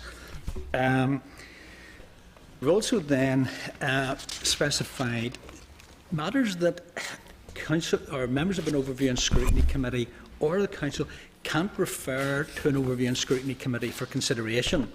So what we're saying is that members of a council can't sort of ask an overview and scrutiny committee to look at a particular planning application or licensing application, because that's not within the gift of the executive. They don't have a responsibility. So the overview and scrutiny committee shouldn't be looking at individual ones. But what members could do is that, because they would be operating on behalf of the council as a whole, if members feel that sort of a council isn't discharging a function, or there's a systemic failure in the delivery of the processing of planning applications or licensing applications, that can be referred to the overview and scrutiny committee, because they're acting then on behalf of the council in terms of the systems that are in place rather than specific individual decisions. And then the final part of the regulations addresses the whole issue of sort of openness and transparency, to sort of build in, certain bits are already in the 2014 Act itself, but there are certain additional sort of provisions that are needed specifically in relation to executive arrangements. Because the fact that you've got executive arrangements, and alongside that the overview and scrutiny have a specific role, there's provision there to make sure that they receive the appropriate information on a timely basis to enable them to carry out their function of holding the executive almost to account on behalf of the council. But as I say, it's all that sort of underlying principle of ensuring openness and transparency in how the executive is making its decisions. Okay, well, thank you very much. And Sandy, as you said, it's really the framework already is in the 2014 Act. You're putting flesh to the bones, really, adding details to it. So I don't have any question. Anybody any question for Linda or Julie or John? No? Happy enough with it? Yep.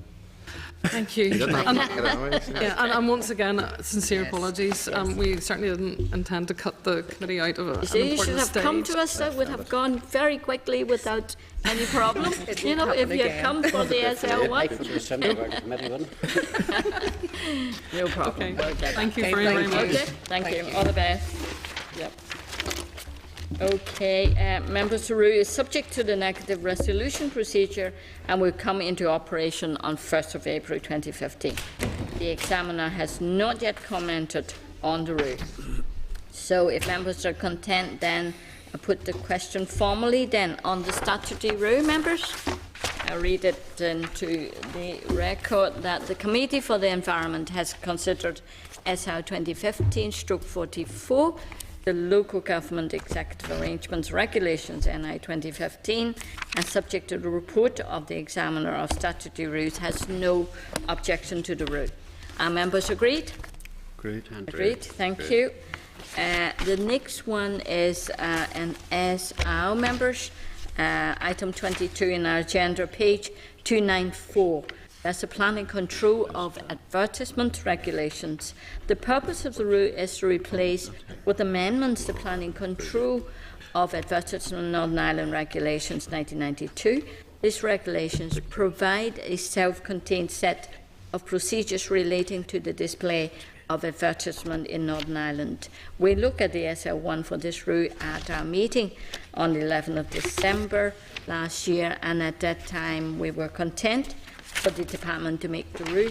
Since the SL1 was submitted, there is one minor amendment removing Regulation 7, which provided the department with a reserve power to direct the express consent is required before advertisements for which deemed consent would otherwise be available may be displayed. The rule is subject to the negative resolution procedure and will come into operation on 1st of April 2015. The Examiner of Statutory Rules has not yet considered the rule. If members are content, I put the following question to you. Are members content with it? No. Yes? The Committee for the Environment has considered SR 2015/66, the Planning Control of Advertisement Regulations, NI 2015, and subject to the report of the Examiner of Statutory Rules, has no objection to the rule. Are members agreed? Agreed. Agreed. Thank you. The next one, another SR, item 23 at page 239, and that's the Planning General Permitted Development Order. The rule is a technical provision to bring together the existing permitted development provisions of the Planning General Development Order NI 1993 and relevant subsequent amendments. The committee considered the SL1 for this rule at our meeting on the 11th of December 2014 and was content for the department to make the rule. The rule is subject to the negative resolution procedure and will come into operation on 1st of April 2015. The Examiner of Statutory Rules has considered the SR and has no comment to make. If members are content, I'll put the following question to you. The Committee for the Environment has considered SR 2015/70, the Planning General Permitted Development Order, Northern Ireland, 2015, and has no objection to the rule. Are members agreed? Agreed. Thank you. Next item, 24 SR, and on page 462, the Planning General Development Procedure Order. The purpose of the rule is to introduce the following new provisions. 1. Design and access statements for major applications. 2. non-material changes to a previous grant of planning permission. 3, publicity of applications for planning permission. 4, and changes to the statutory consultation process.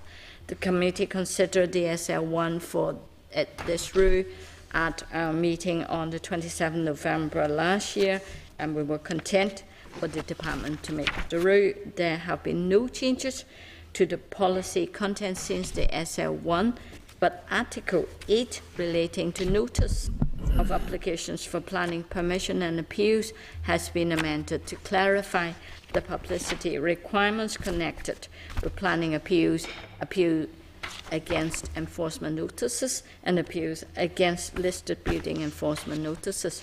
The rule is subject to the negative resolution procedure and will come into operation on 1st of April 2015. The examiner of statutory rules has not yet considered the rule. If members are content, I put the following question to you.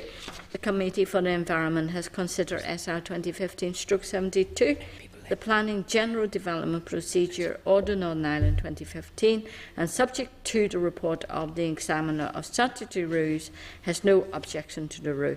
Are members agreed? Agreed. Thank you. Next item, item 25 at page 523, another SR, the planning fees. The purpose of the rule is to enable councils or the department to charge a fee for the processing of a planning application. There has been no change to the department's policy, and the fees payable have not changed. It is a technical amendment to take account of the revised responsibilities for planning functions within the two-tier system. The committee considered the SL1 for this rule at our meeting on the 29th of January, and we were content for the department to make the rule. The rule is subject to the negative resolution procedure and will come into operation on 1st April 2015. The Examiner of Statutory Rules has not yet considered the rule. If members are content, I put the following question to you. The Committee for Environment has considered SR 2015/73, the Planning Fees Regulations Northern Ireland 2015, and subject to the report of the Examiner of Statutory Rules, has no objection to the rule. Are members agreed? Agreed. Thank you. Next item, item 26, page 542, another SR, the Planning Environment Impact Assessment Regulations. The purpose of the rule is to provide a statutory framework for the department and councils to meet their obligations under the Environmental Impact Assessment Directive following the transfer of planning powers. The committee considered the SL1 for this rule at its meeting on 15 January 2015 and was content for the department to make the rule. There have been no policy changes since the committee considered the SL1. However, enhanced transitional arrangements have been inserted to ensure the smooth handover of current applications to the councils under the new two-tier planning system. The rule is subject to the negative resolution procedure and will come into operation on 1st April 2015. The Examiner of Statutory Rules has not yet considered the rule. If members are content, I put the following question to you. The Committee for the Environment has considered SR 2015/74, the Planning Environment Impact Assessment Regulations, Northern Ireland 2015, and subject to the report of the Examiner of Statutory Rules, has no objection to the rule. Are members agreed? Thank you. Next item, item 27, at page 615, SR on the Planting Trees Regulation. The purpose of the rule is to transfer the powers associated with tree preservation orders from central government to councils. The committee considered the SL1 for this rule at its meeting on the 4th December 2014 and was content for the department to make the rule. The rule is subject to the negative resolution procedure and will come into operation on 1st April 2015. The Examiner of Statutory Rules has not yet considered the rule. If members are content, I put the following question to you. The Committee for the Environment has considered SR 2015/84, the Planning Trees Regulation NI 2015, and subject to the report of the Examiner of Statutory Rules, has no objection to the rule. Are members agreed? Agreed. Thank you. Item 28, SR on the planning management of waste from extractive industries regulations. The rule is to include appropriate technical revisions resulting from the two-tier planning system and to reflect various directive regulation references which have come into effect since the 2010 regulations became operational. We looked at the SL1 on the 15th of January and we're content for the department to make the rule. It is subject to negative resolution procedure and will come into operation on 1st of April. The Examiner of Statutory has not yet considered the rule. If members are content, I'll put the following question to you. The Committee for the Environment has considered SR 2015/85, the Planning Management Waste from Extractive Industries Regulations NI 2015, and subject to the report of the Examiner of Statutory Rules, has no objection to the rule. Are members agreed? Is that an easier way of doing this? Next one, item 29, page 677, SR on local government accounts and audit regulations. The rule is to prescribe provisions for the accounts and audit of local government bodies. It consolidates the 2006 regulations and the 2006 amended regulations, which include important provision on financial management, the form of the annual statement of accounts and procedures connected with the approval and publication of the statement of accounts and the conduct of the audit. We looked at the SL1 on the 26th of April and were content for the department to make the rule. The rule is subject to negative resolution and will come into operation on 1st of April 2015. The Examiner of Statutory Rule has not commented on the rule. If members are content, I put the following question to you. The Committee for the Environment has considered SR 2015/106, the Local Government Accounts and Audit Regulations NI 2015, and has no objection to the rule. Are members agreed? Agreed. Next item, item 30, page 695, another SR on the planning conservation areas demolition. The rule is to enable council to discharge the new functions of planning authorities in relation to application for consent to demolish an unlisted building in a conservation area. The regulation replaced the regulations replaced the Planning Conservation Areas Demolition Regulations 1988. We considered the SL1 on the 4th of December 2014 and were content for the department to make the rule. It is subject to the negative resolution procedure and will come into operation on 1st of April 2015. The Examiner has not yet commented on the rule. If members are content, I put the following question to you. The Committee for the Environment has considered SR 2015/107, the Planning Conservation Areas Demolition Regulations, NI 2015, and subject to the report of the Examiner of Statutory Rules, has no objection to the rule. Are members content? Oh, agreed? Agreed. Agreed. Thank you. Next, another SR on page 725, the Planning Listed Buildings Regulations. Purpose of the rule is to replace the Planning Listed Building Regulations 1992 in relation to applications for consent to carry out works to listed buildings and related matters. The department will also continue to operate as a planning authority for these applications for listed consent that have been determined under Section 88 of the Planning Act. The committee considered the SL1 for this rule at our meeting on the 4th of December. We're content for the department to make the rule. The RU is subject to the negative resolution procedure and will come into operation. On 1st of April 2015, the examiner of statutory rules has not yet considered the RU. If members are content, I put the following question to you. The Committee for the Environment has considered SR 2015/108, the Planning Listed Buildings Regulations NI 2015, and subject to the report of the examiner of statutory rules, has no objection to the rule. Are members agreed? Great. Great, thank you. Next one on page 760 is another SR. This is the last one you'll be glad to hear. That's the local government transitional, incidental, consequential and supplemental provisions. The rule is to make transitional provision to enable the new councils to obtain or preserve borough status and zoning provision in relation to Alderman and Rose of Honour Freeman. We look at this as L on the 5th of March, and we're content for the department to make the rule. And at this meeting, the department indicated its intention to bring the regulations into operation in contravention of the 21-day rule to allow councils to have access to the provision of the regulations in advance of 1st of April 2015.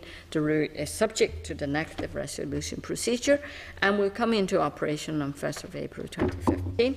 The examiner of statutory has not yet considered the rule. If members are content, I put the following question to you. The Committee for the Environment has considered SR 2015/125, the local government transitional, incidental, consequential and supplemental provisions regulations NI 2015, and subject to the report of the examiner of statutory rules, has no objection to the rule. Are members agreed? Right. Going to the next item, and I'm sure members would want to have some input on this. This is item 33, and this is on the budget for the budget 2015-16 bill, and we are supposed to have a briefing from the departmental officials, and I actually had asked the minister to come along as well. Unfortunately, they have declined to come to brief the committee, and they have sent us a letter. That's on page 771. Members, they have updated us on the department's opening budget 2015-16. What I understand is that they have really not reached a final decision on the budget. The staff have also included the briefing paper dated the 4th of February when we looked at it last month at page 784. Also, members, you have 2 items of correspondence that I have received from Causeway Coast and Glens Heritage Trust and Strangford Lough Lacale Partnership, certainly putting very strongly their concerns regarding funding uncertainty and the impact on their roads, and they are included in your pack at pages 796 and 797. Members,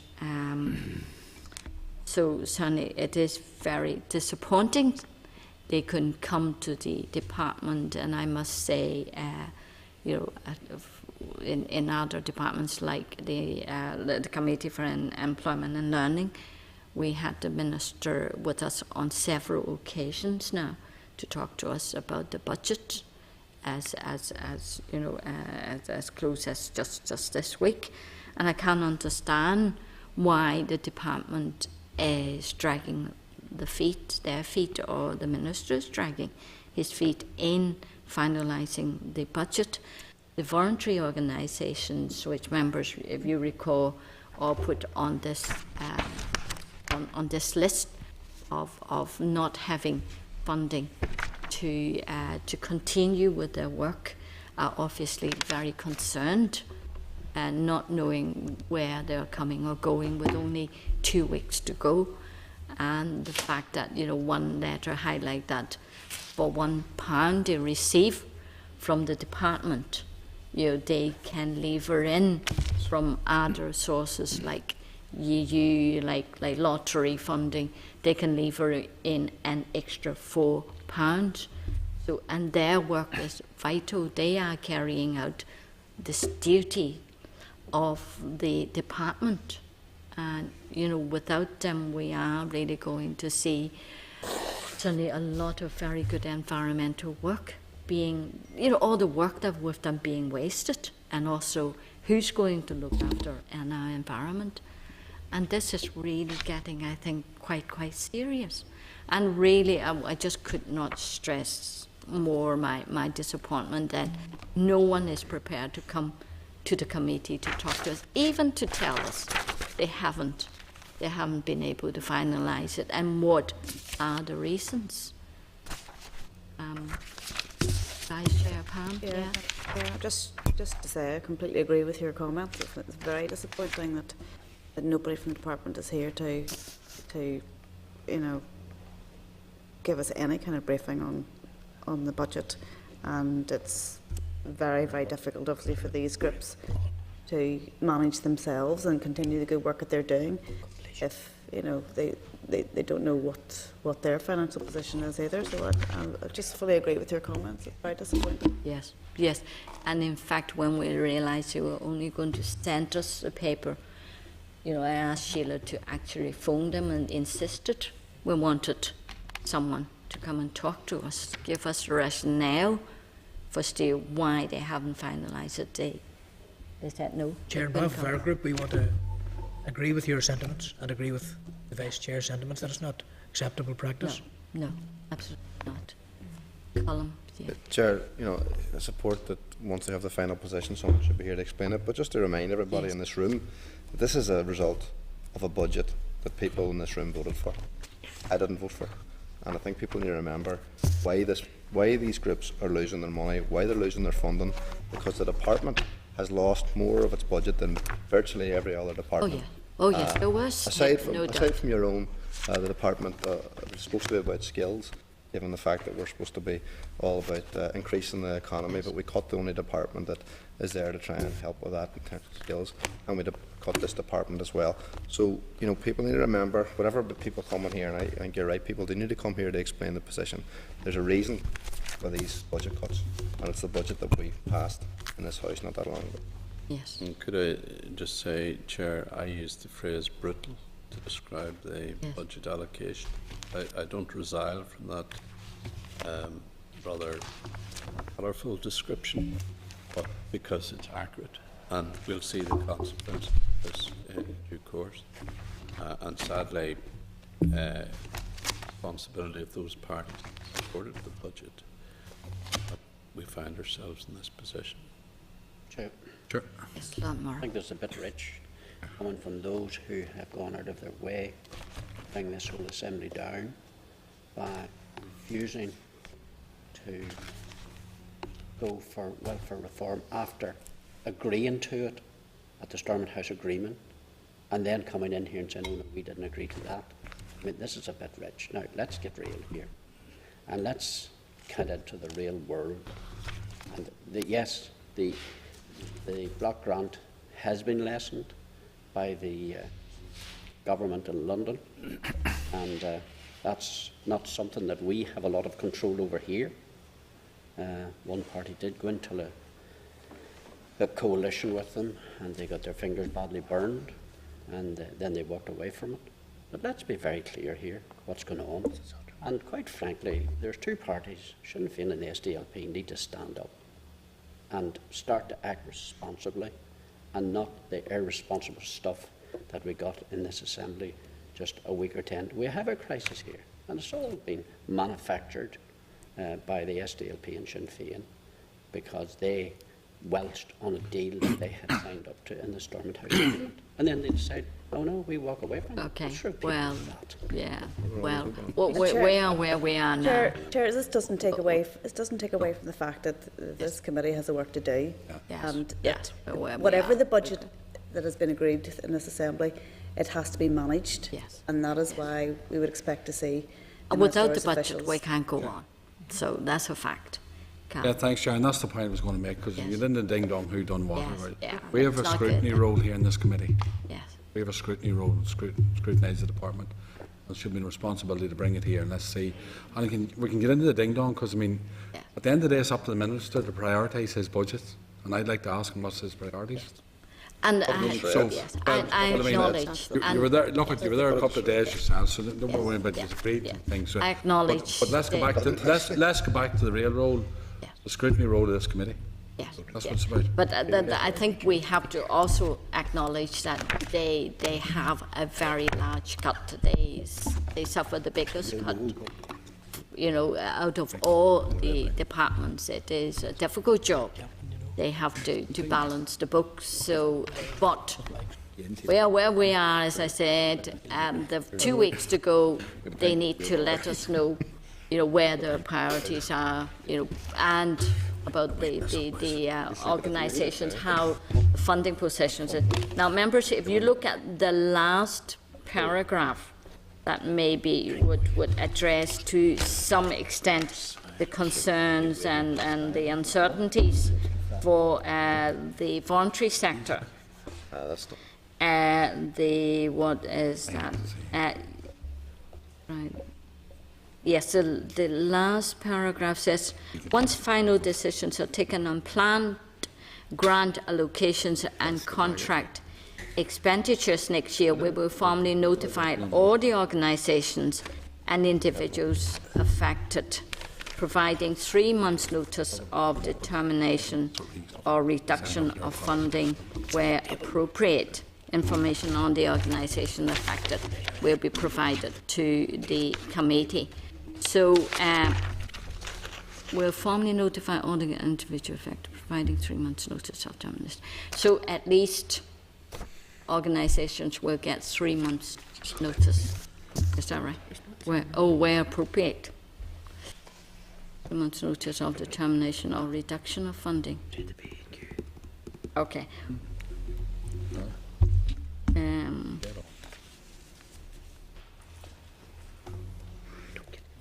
Yeah.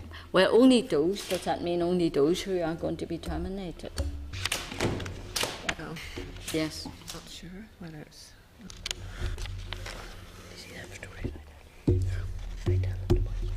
Did I hear about 2 months? Or something? I don't. Okay. Sorry.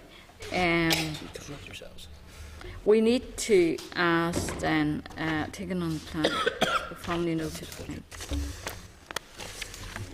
Okay, we want to write back to the department, first of all, to show our disappointment about their, not appearing in front of us, not having a finalised budget to show us, and we also then want to see the final budget ASAP and ask them to clarify about funding for the organisations.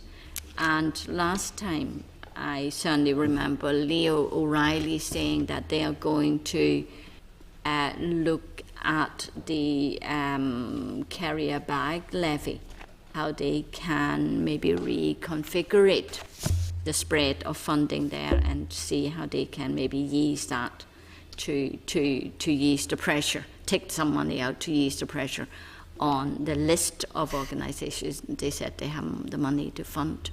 So any other issues, member, want to raise?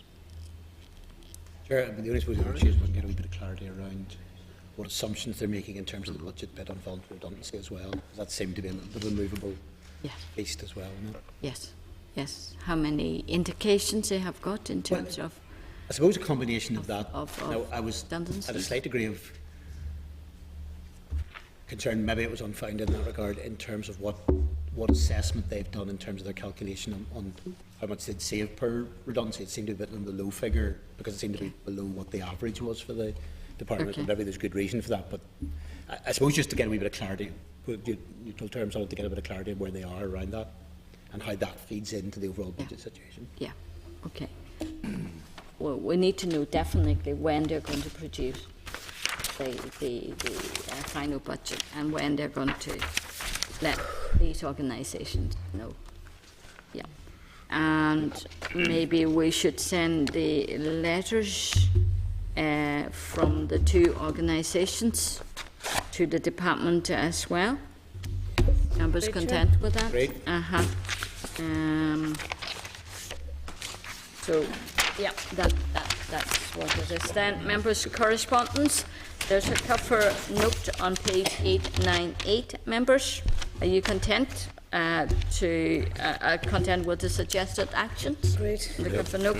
So, forward work programme is on page 916. Members, just to remind you, we are going to visit the Endeavour plant in Duleek next week.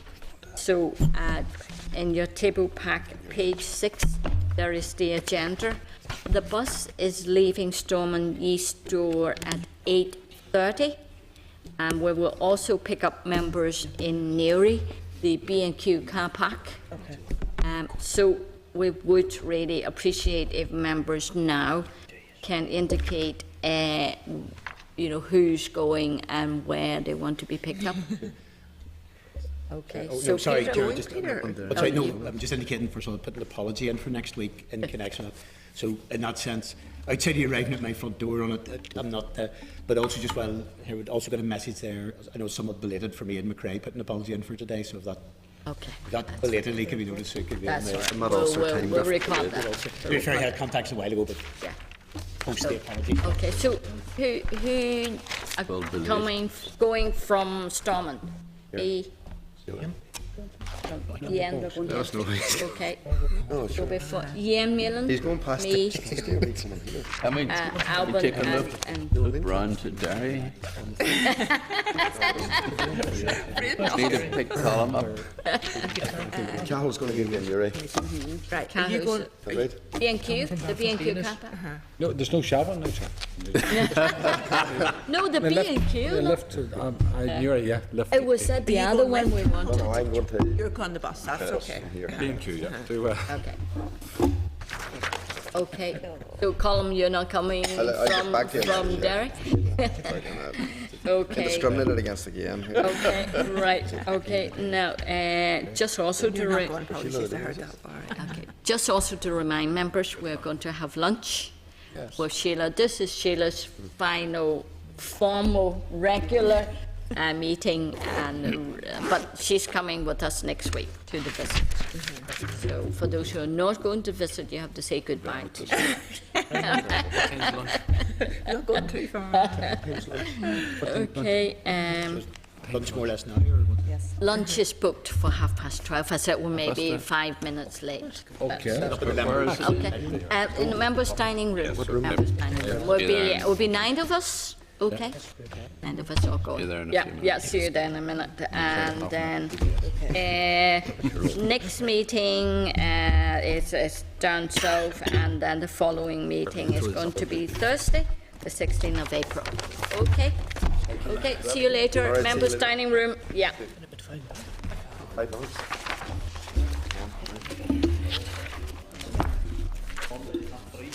Hi, Ian.